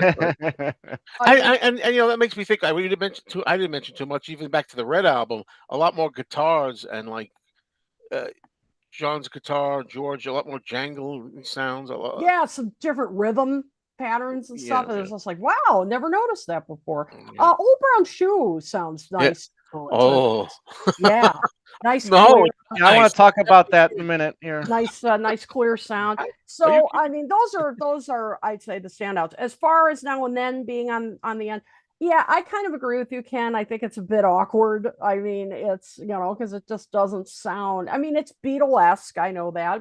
I mean, yes, it's. I mean, all four Beatles are on there, but I don't know. I still think either, as you said, there should have been all of the later singles on there, or it should have been just a single on its own or something. But I know that was added just to, as an additional to get people to buy this. I mean, let's face it. But it still sounds a little weird to me, but not a big deal. I mean, that doesn't ruin the whole thing or anything. Yeah, I agree with you guys on Fool on the Hill. Absolutely sounds wonderful. The one that I really want to talk about was Old Brown Shoe, because in one way, that bass line is just incredible, and it just shines throughout that whole song.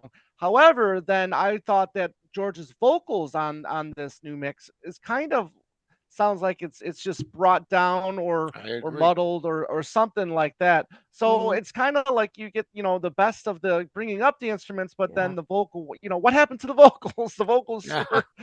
were, I remember them being so much better, than what I'm hearing, right now. There is a But little yeah, that echo to them. bass, Like, yeah, I can kind of yeah, see what you're saying.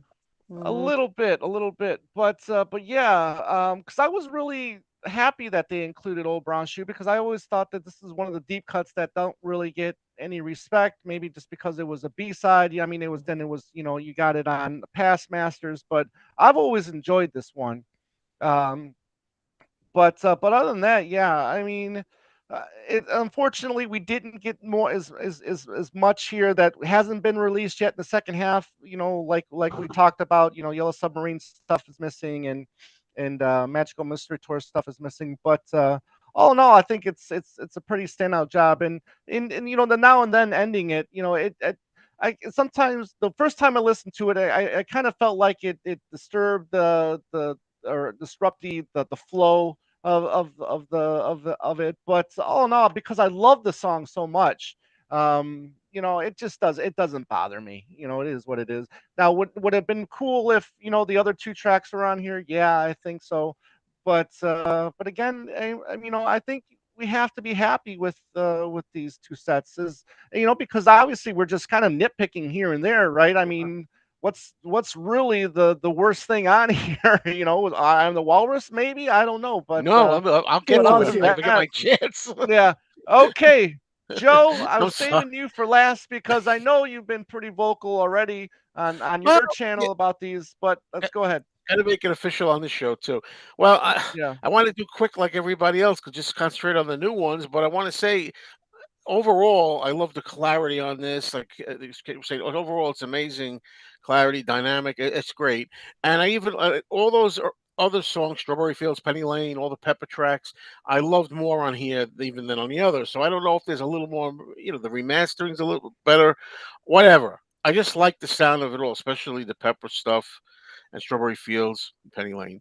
And then when we get to the other tracks, there's not much I'm going to add except when we get to Old Brown Shoe, which I thought was horrid, and I love that song, and I was, God, first of all, that bass is amazing, and I love that bass in there. It's one of the Yeah. highlights, one of the best bass play of all Beatles songs. But this was really, when I heard it, really too turned up for this song. Even I thought it was really too overpowering on this one for me. And then George's voice, I thought was too low, like you were saying.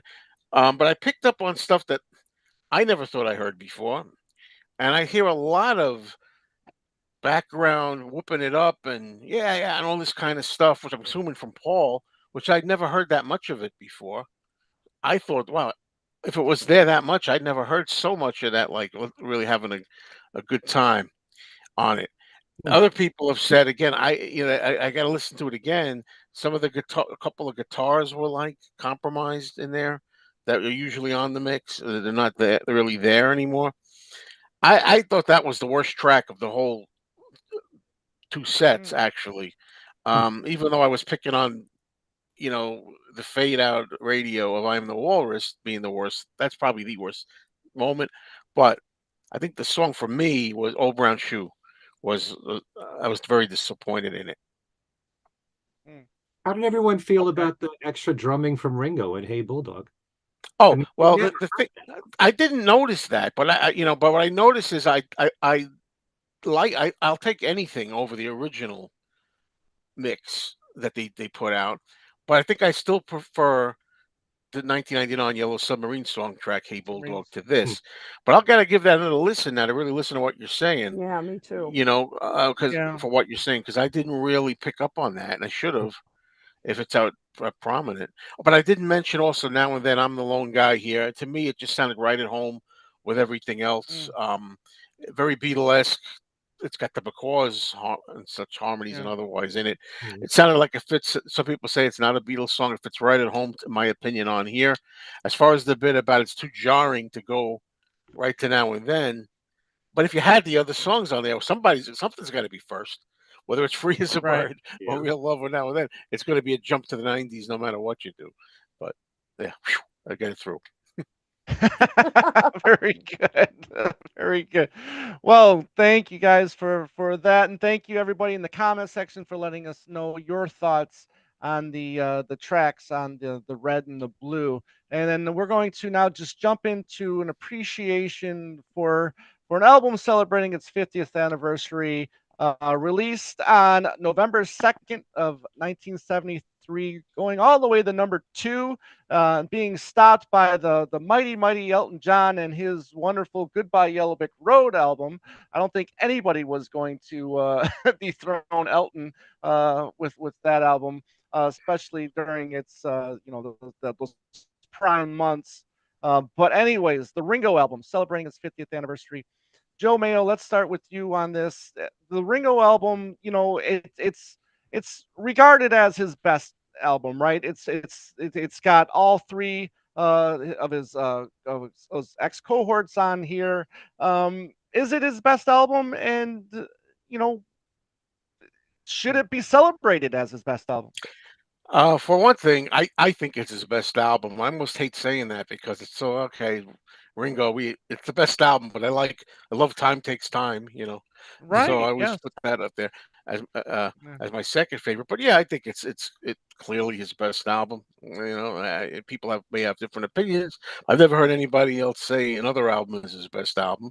It's got so much talent on it, so Yes. many guests on it. I love the production on it.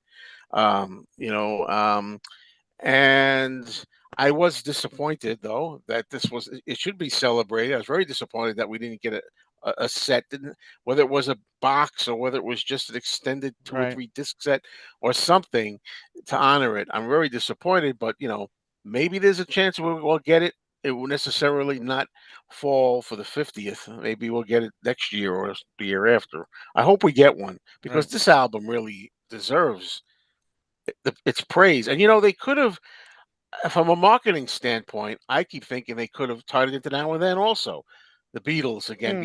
being back. I Mm. know we don't want to do that too much when it comes to solo Beatles, but if you're talking about marketing and getting interest in there, you say this was when the closest the Beatles came to a reunion. And you kind of play on that with the Now and Then Right. fanfare. Maybe they could have really had some interest in it.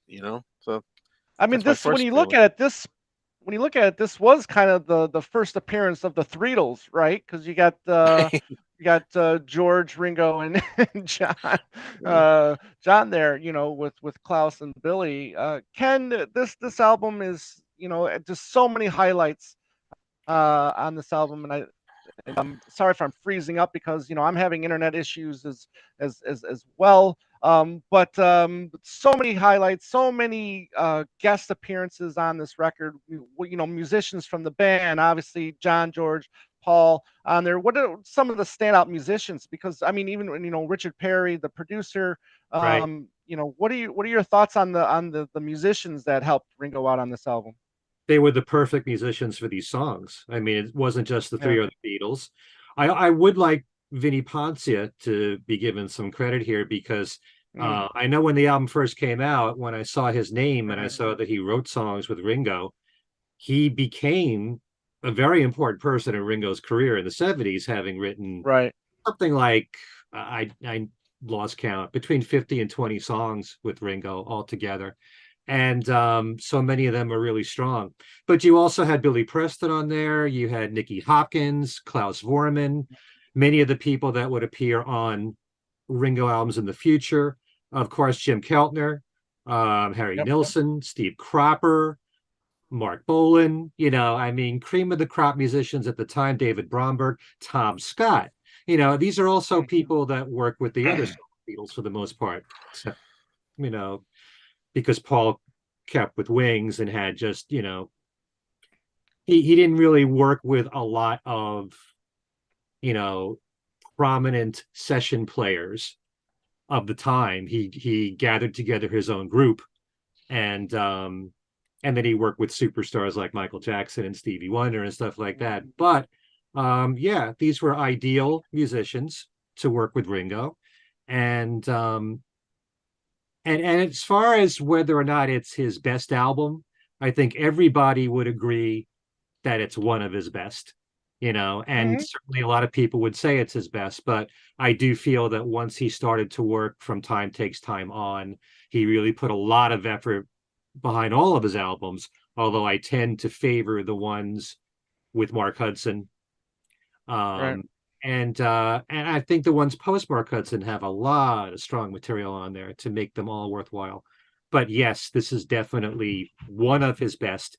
And because it was writing at a time when he was coming off of two big hits before this album came out, Right. helped a little bit to propel this album. And also the fact that, he had three other Beatles on there, and the solo Beatles in general were doing so well by 1973, and the Red and the Blue came out in 1973. It all helped.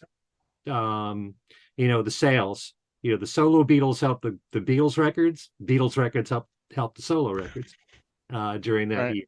So I think that's also part of the reason we look back very favorably at the Ringo album, because it had three major hits from it, two of which went to number one. And I bet a lot of people would never have expected that Ringo would have, an album that successful Right. at time. What was the line that Ringo that John said, Oh, number co- one song, you congratulations! How dare Thank you? you. And please Yeah. write me a number one yeah, One. song, or write me a hit song, something like that. yeah. Right. But I'm so happy that it was as successful as it was.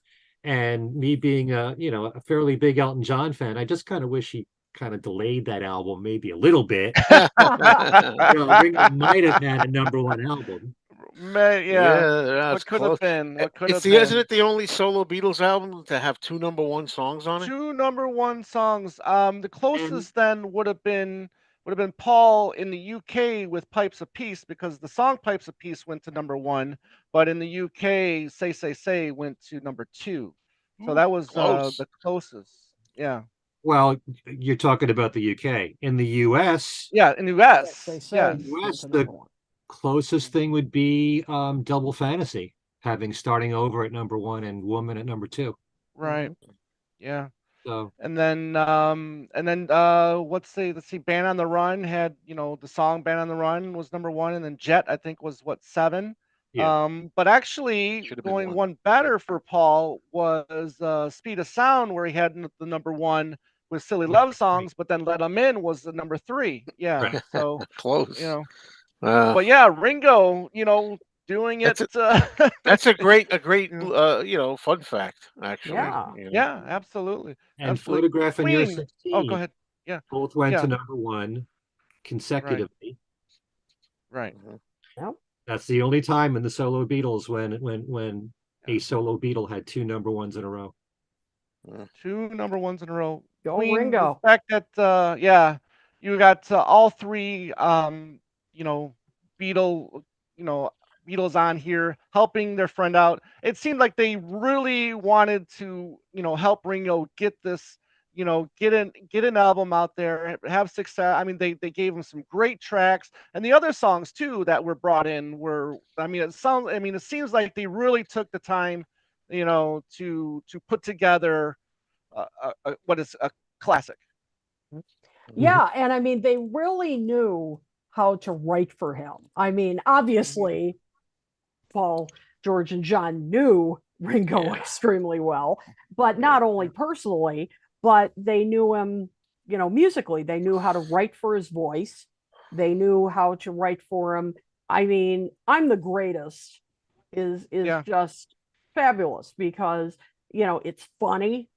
It also, is Ringo sort of telling his life story in a way, but but in a funny way. I mean, it's just so Ringo, with his funny personality. And I mean, probably if anyone else sang that song, he'd sound like a jerk, That singing was I'm the greatest. that John was said he my couldn't say that. Yeah, exactly. And precisely. Yeah, if John sang that, fairly everybody would say, "Oh, what a jackass." Yeah. But but Ringo could do it, and you're like, "Oh, Ringo, you're so cute. You're so funny." but he could do it. And then, with a song like Photograph, or or anything like that. I mean, he's the lovelorn Ringo that everybody roots for. I mean, it's just really, um they just knew how to write for him, for his personality. And as I said, the songs are in ranges that he can handle. I mean, as much as we all love Ringo, we know, I mean, he's not, he can't hit super high notes or anything like that. They knew that. But there are other, wonderful songs on here that are just tailored for him.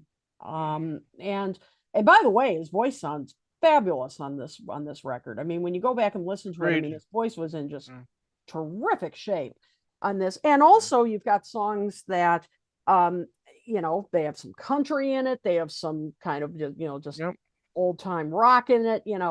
It's the perfectly crafted album for him. And it's just some good, solid, rock, pop, you name it. And so I think that's why it is still considered, if not his best, one of his all-time best. And as you said, Tom, all of these, his friends, his ex-bandmates, as you mentioned, Ken, all the great, people who came in, all the, these top musicians, everybody was in this to make this a hit for Ringo.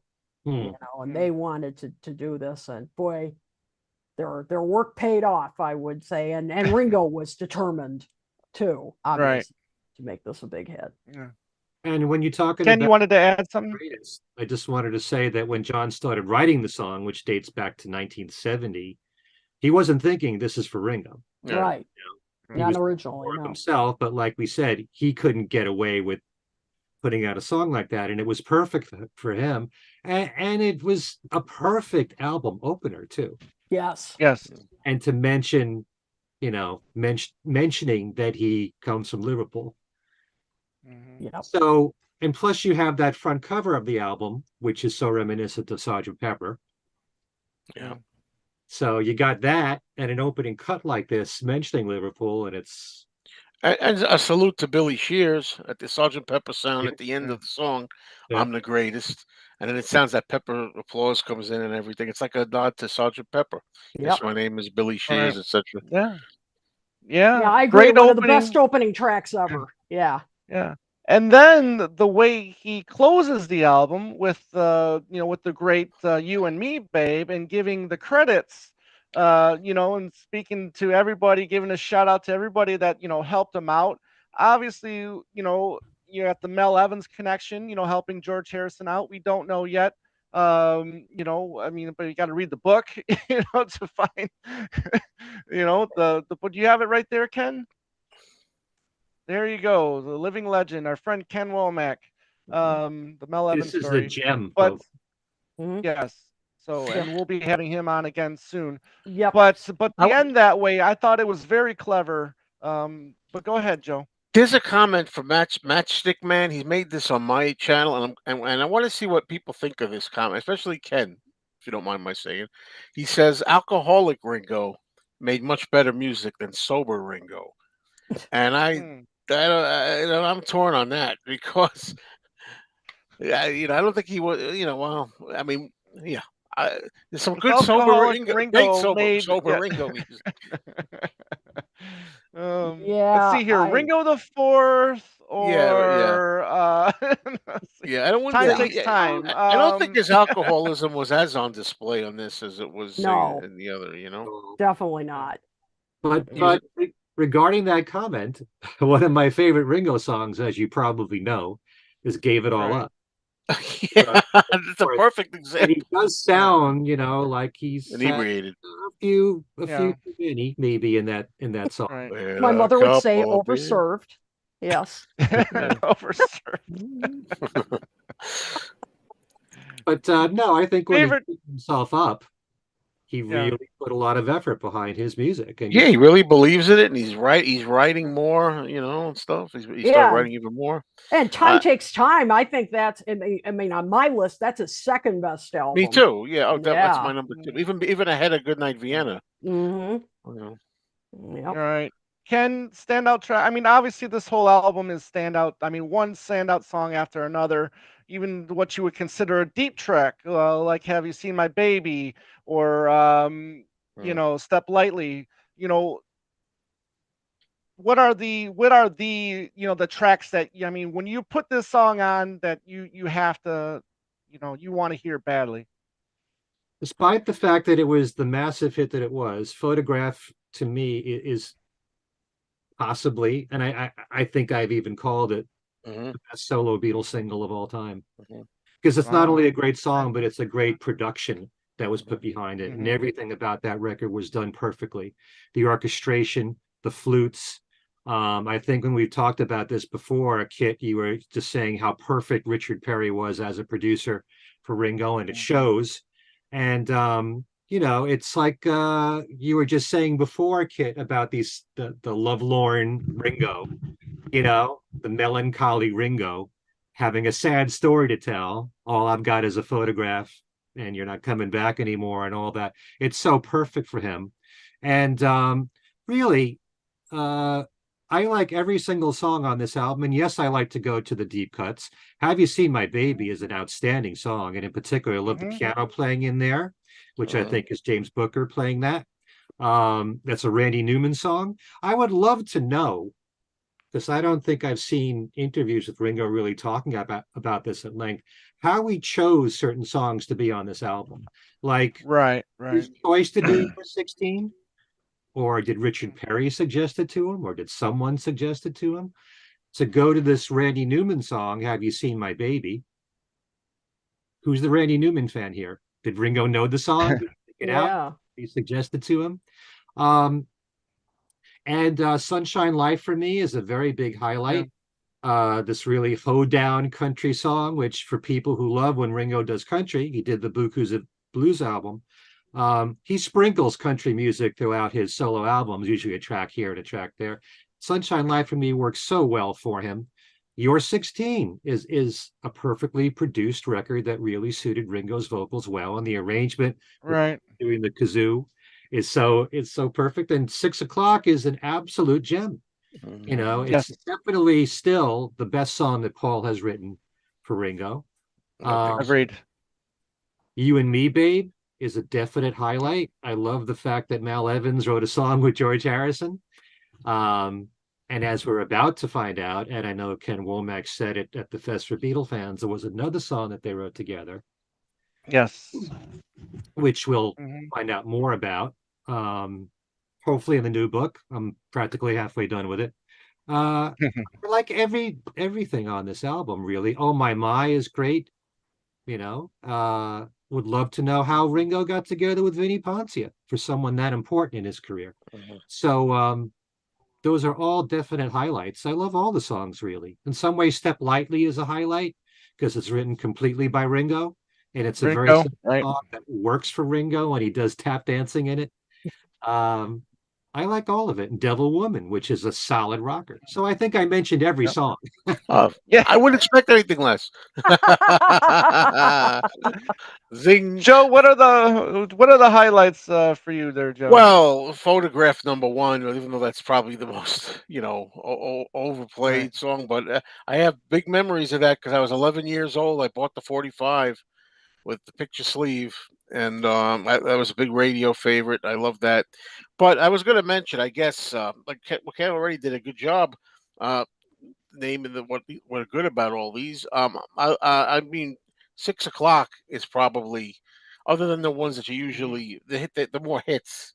You know, Hmm. 6 o'clock is just great. Like Ken said, probably the best song Paul wrote for Ringo. Although I'm wondering if "Feeling the Sunlight" is coming up there for me now, or the new one.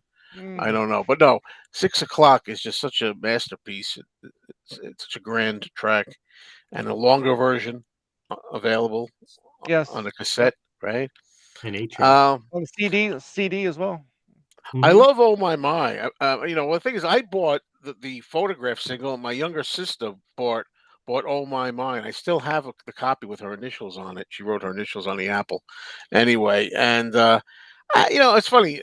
That's like disco-y or dance Yes. track before disco really. I mean, when did it really start? 75, Mm, four? When? in the mainstream, yeah. Depends. Yeah, it Mm, seems like oh, it was, but that we use that the dreaded word, the D word, Not a dreaded word. the dated word. I No, mean, Say a no, lot it's of true. It's true. I do love the song. I love that song, and I love the memories of when it was a new song. yeah. And yes, have you seen My Baby? Is fantastic. Great second track there. The piano in there. Sunshine Life for me. Sail Away Raymond. George Harrison track with the twangy country sound. I mean, it's funny. I'm not as big on people gonna don't throw the tomatoes at me, but I'm not as big on like Step Lightly, Devil Woman, and You and Me, Babe. Those three. I'm a little. I mean, Really? Oh wow. I don't love Get the those songs. baseball bat out, Tom. you know, Yeah. so to me, it's not. You know, There you I go. mean, I mean, I can listen to them and enjoy the Step Lightly. I enjoy with Ringo doing his thing. His lovable, charming Ringo, and I don't think he had to redo that on later on the Ringo 2012 album. I think it was. Yeah. Um, yeah, and yeah, what can I say? Yeah, those are my All right. feelings. I dig Oh My, but at 4:16, I think you could shave 30 The seconds the off of fade that the track. fade is a little long. Yeah, Yeah. yeah. I think you can.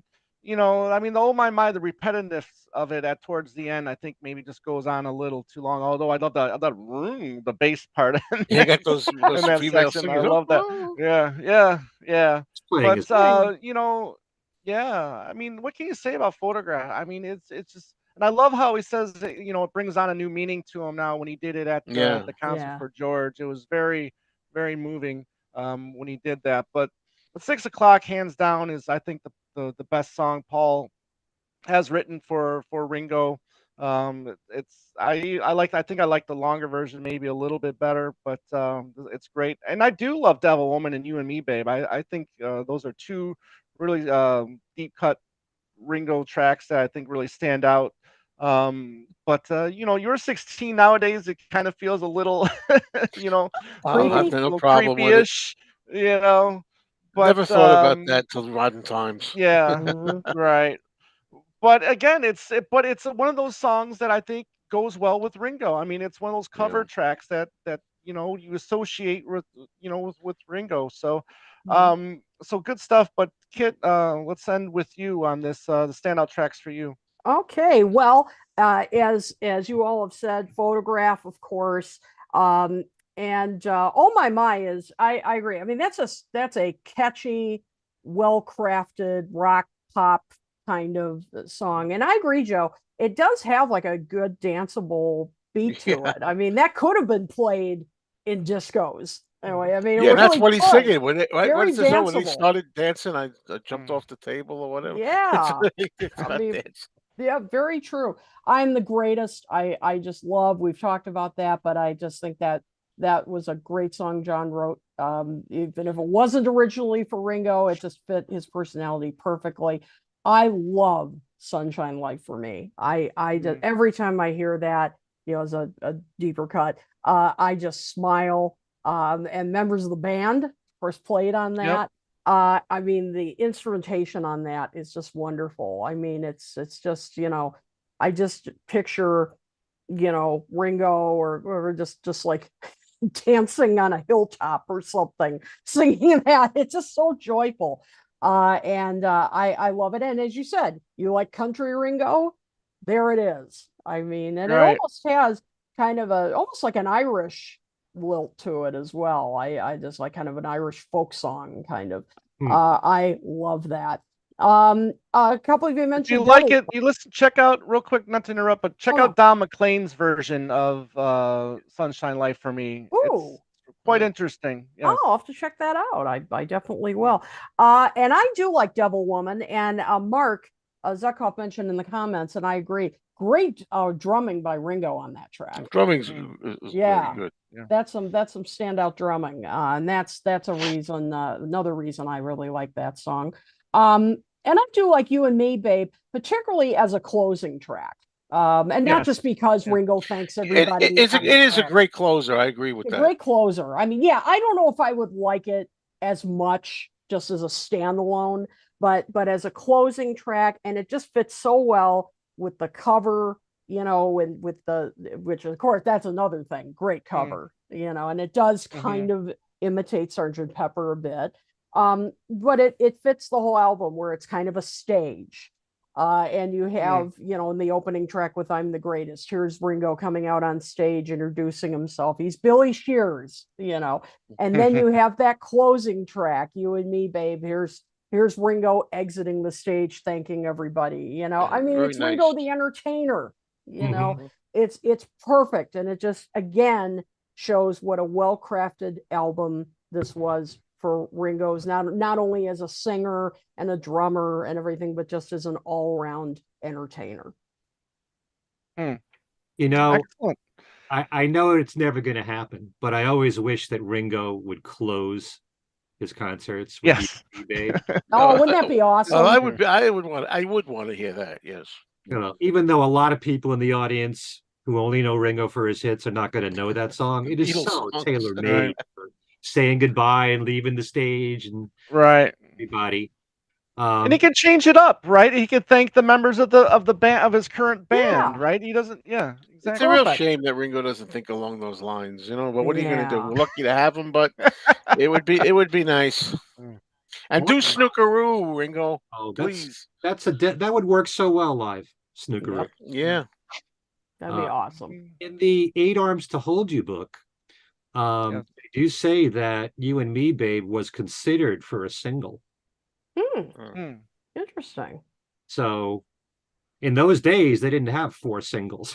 3 was considered a lot. That was a big development for albums, you know, to make it to 3 singles. So for Ringo to have 3 hits, Paul to have 3 hits on Ben on the Run, that was a lot. Right. Right. Well, the U.S. band on the run. The U.S. That's true. U.S. baby. Anyways, there's one interesting thing about Photograph, which I think is mentioned in Eight Arms to Hold You, but originally there was a recording made of that song, and George produced it. And this was during the Material World sessions, and it's separate from what was released later that Richard Perry produced. If there ever is a box set for Ringo, I would love to hear that early version. Me too. I'd love to hear that. Definitely. I would love to hear any demo. You know, obviously we had, you know, Goodnight Vienna, you know, from John. You know, I would love to hear the Feeling the Sunlight from Paul, right? Whatever demo are out there that were given to Ringo, I would love to hear, you know, those versions, you know, and see what Ringo did differently, or if he just, you know, followed along with the vocals. But definitely would be cool. Definitely would be cool. But that's going to wrap it up, unless anybody's got any last second words for No, the Ringo I'm very album. impressed how we were able to get we said so much about the album in a relatively short time. You know, I think we covered everything. I thought it was well done. I want to say this is an album, like we said, should come out as a box set, but also because of the wonderful packaging behind it and all of the illustrations that Klaus Vormann did. Klaus, yes, that's right. You know, shout out to Klaus. This is one where you got to have the vinyl. True. There's all these great drawings from Klaus. This is for I'm the Greatest. Yes, that was one of the best ones right there. Yeah. He did such wonderful work for the Beatles through the years. He sure did. You know. Absolutely. And I also think, actually, when the album first came out, that second song on the album was mistitled Hold On. Yeah.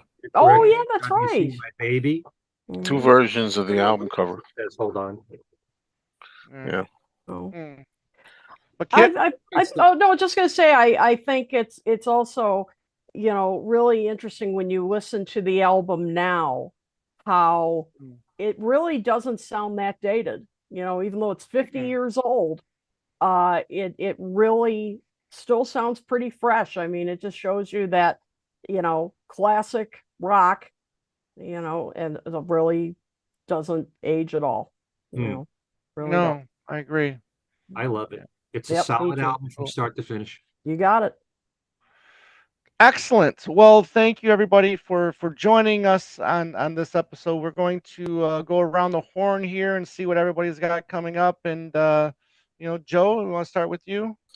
All I could say is on my YouTube channel, Mean Mr. Mayo, there's been a lot of stuff the last 2 3 weeks about Now and Then, about the Red and Blue album, all kinds of Beatles stuff. If you haven't had enough, I'm starting to have enough. But but check out a lot of those videos and do live streams. Check out my Fab Gab show. I'm trying to get back into the Fab Gab podcast where we have guests on and things, and check the playlists out for that. And yeah, that's my very short as usual update. Well, your movie. Do you want to plug your movie channel as well? Well, not really. No, I have a movie channel, but I haven't been doing much because the Beatles have been taking over all my time. But I do have Right. a movie channel for it's called Mayo's Offbeat Movies, where I talk about odd movies like horror, science fiction, fantasy, cult movies, also normal movies like Gone with the Wind and things like that on the side. But stuff like slasher films, like the movie that's out now, see it Thanksgiving for all you people that like those kind of sick depraved movies. It's one of the better ones of that genre. Okay, although I prefer Okay. the old black and white subtle classics with Frankenstein and Dracula. But Excellent. Okay, Queen, I'm what's still up? processing a Thanksgiving slasher movie. Okay, so Yeah, yeah, oh, still it's good. processing that. there's a story behind. There's a story behind that. We'll have to tell you one day. Okay, cool. I don't know if I want to know it, but cool. Anyway, so and I just wrote in the comments, everybody stick around for a minute more because we will tell you what's going to be going on with our next show. We have some very special guests that will be Yes. coming that you do not want to miss the announcement. So, first of all, if about where you can find us on Talk More Talk, you of course can find us right here on this channel. And we wanted to welcome, we got a bunch of new subscribers after our last episode on Now and Mhm. Then. And I want to thank Yes. everybody for joining. Thank you so much, and welcome to the new subscribers. And of course, thank you all who've already subscribed. If you have not, well, what are you waiting for? Just hit that subscribe button, and we thank you all, of course, for your support. Couldn't do this without you. You can also find us on virtually any podcast streaming platform you can think of. Just rate us there if you would like, and subscribe to us there. You can find us on Facebook, and if you like us on there, you can be notified of all of our new episodes that are coming up. You can email us at talkmoresolotalk@gmail.com. Give us your feedback. Let us know of ideas you might have for future episodes. You just might find one of your ideas on a future show. You can find us on Twitter at talkmoretalk1. That's the number one, and on the web at talkmoretalk.com.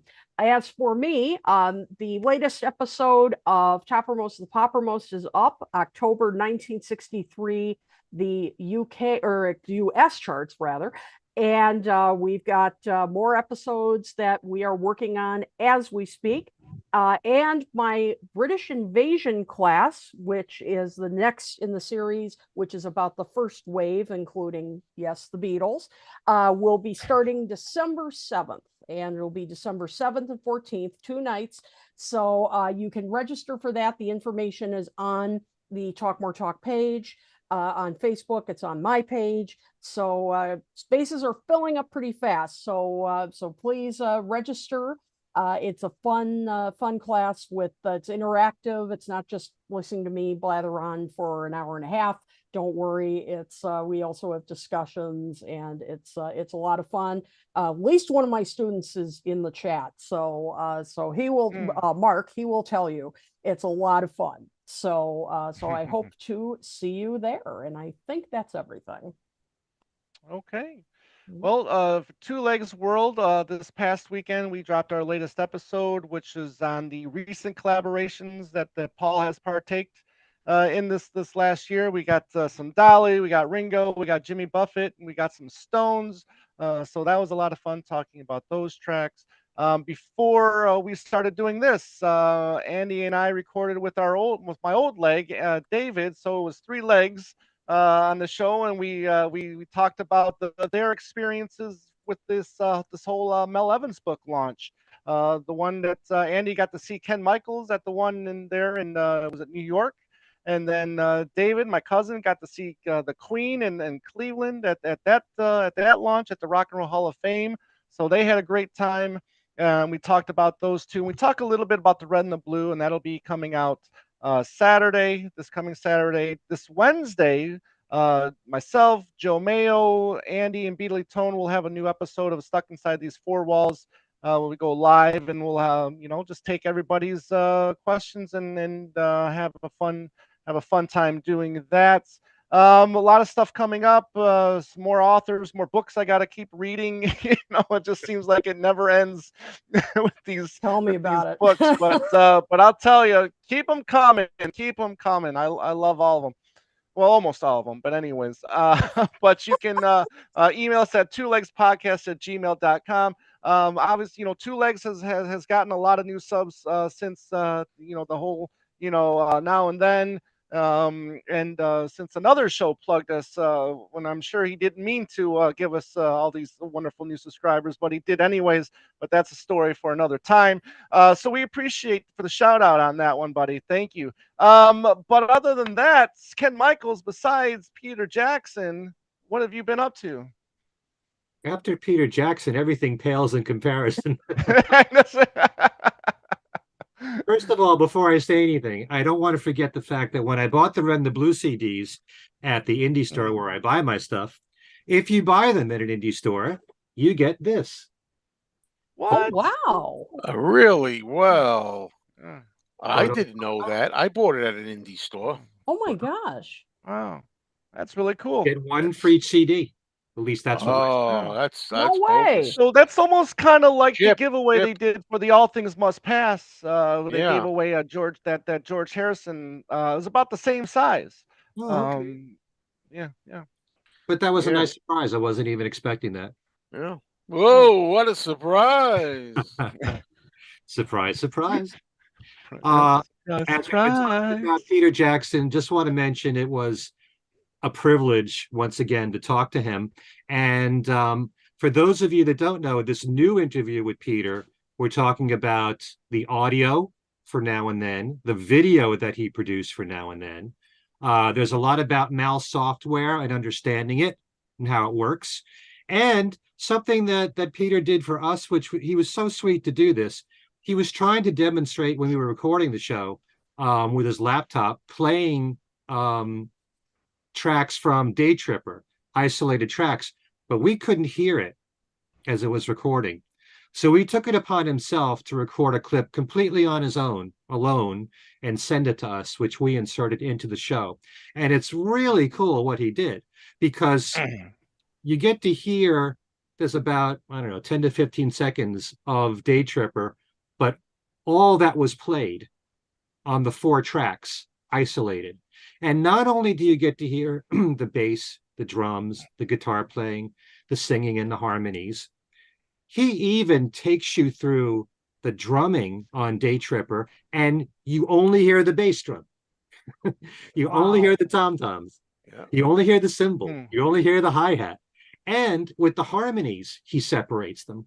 Even though they were all on the same track, he's able to do that. Yes. There was even a very high harmony that was in falsetto that I never heard before, and I couldn't tell which Beatle it was. Yeah, right. So, Jeez. but, a lot of people really loved that part of it. It's like 25 minutes he spends with you, playing the same 10 to 15 seconds of Day Tripper, but every part of it. So it's really special. Check it out. It's on the Things We Said Today YouTube page. And just like us here on Talk More Talk, you can listen to us on all the audio platforms. You can hear what Peter Jackson does with Day Tripper there. And his whole job was to isolate everything and send all the tracks to Giles. And then he works his magic and does what he does. So, yeah, it was a real treat. It's a lot of things that Peter slips into the conversation, stuff that you never heard before. And definitely check it out. Quite an honor. And like I said before, I wasn't expecting this to be nearly as long as the first conversation, which was almost 4 hours, and it still wound up being 3.5 hours. And the one thing that you gather from talking to him is what a major Beatle fan he is. There's so many questions that I didn't even get to ask, even in the three. I hope we can do another one again, but I'm just so grateful we got the 2 interviews that we did. Also, if you check out my own YouTube channel, Ken Michaels Radio, there's 139 shows in total, lots of great interviews to check out. My Beatles website, kenmichaelsradio.com. I do have my weekly Beatles trivia, in which now you can win this book right here, Living the Beatles Legend. The Untold Story. Isn't that one of the lightest big books you've ever held in your hands? Maybe. Well, compared to Jude Kessler, yes. Yes. Yeah. But it's definitely a book to treasure, and now it's one of 10 great prizes that you can win, like the McCartney Legacy. Like there's 2 different Jude Kessler books on John Lennon, the book on Yoko Ono from Madeline Maccaro. A lot of great stuff that you can win on my website, kenmichaelsradio.com. And if you want to get in touch with me, my email address is everylittlething@att.net. All right. All right. There you go. Excellent. Well, Queen, real quick, to like you said, you get a little surprise for our next episode, and go ahead and let everyone know. Okay, well, our next episode is going to be very special in a couple of ways. We are welcoming, mentioning that Ken just mentioned the book. We are going to have our good friend Ken Womack, but for a sit-down interview about Living the Beatles Legend. But not just Ken, we are going to have Gary Evans, Mal's son. He is going to be joining us as well. We are so excited to be talking with both of them. Gary is the nicest guy. You are all going to love him. He has Mal's sense of humor. He looks like Mal. It's just going to be a lot of fun. Now, it's not going to be live because of the time difference in the UK. So we are going to be recording it, but it will premiere at the usual time, which the next episode is, I think it's December 4th. Yes, December 4th, the usual time it will premiere. If you guys have questions that you would like us to ask, I'm thinking, why don't you leave it when this is over? Leave it in the comments. Leave any questions you might have in the comments, and then we can pick some of the best ones, and then we can ask during the interview. So that way it can still be a bit interactive.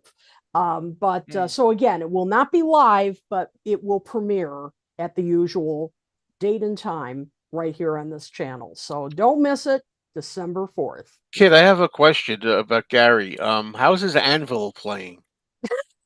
He claims it's good, but maybe I should ask him to get one, and we can put it to the test. We do that on the show. Yeah, there you That'd go. Be great. An anvil solo. That'd be great. Well, we're really looking forward to that episode, because we just, the work, plus the work that Ken Womack's been doing these last 10 years, it's just been top notch. Yep. So really, really grateful to you, Ken Womack, for bringing Mel's story to all of us. So that's going to do it again. Again, thank you everybody out there that has listened, watched, subscribed, hit that bell, hit that like button. We really appreciate all of you. So for Ken Michaels, Joe Mayo, Kid O'Toole, I'm Tom Hunyadi saying, for you and me, babe, it's time that we part. Goodbye, everybody.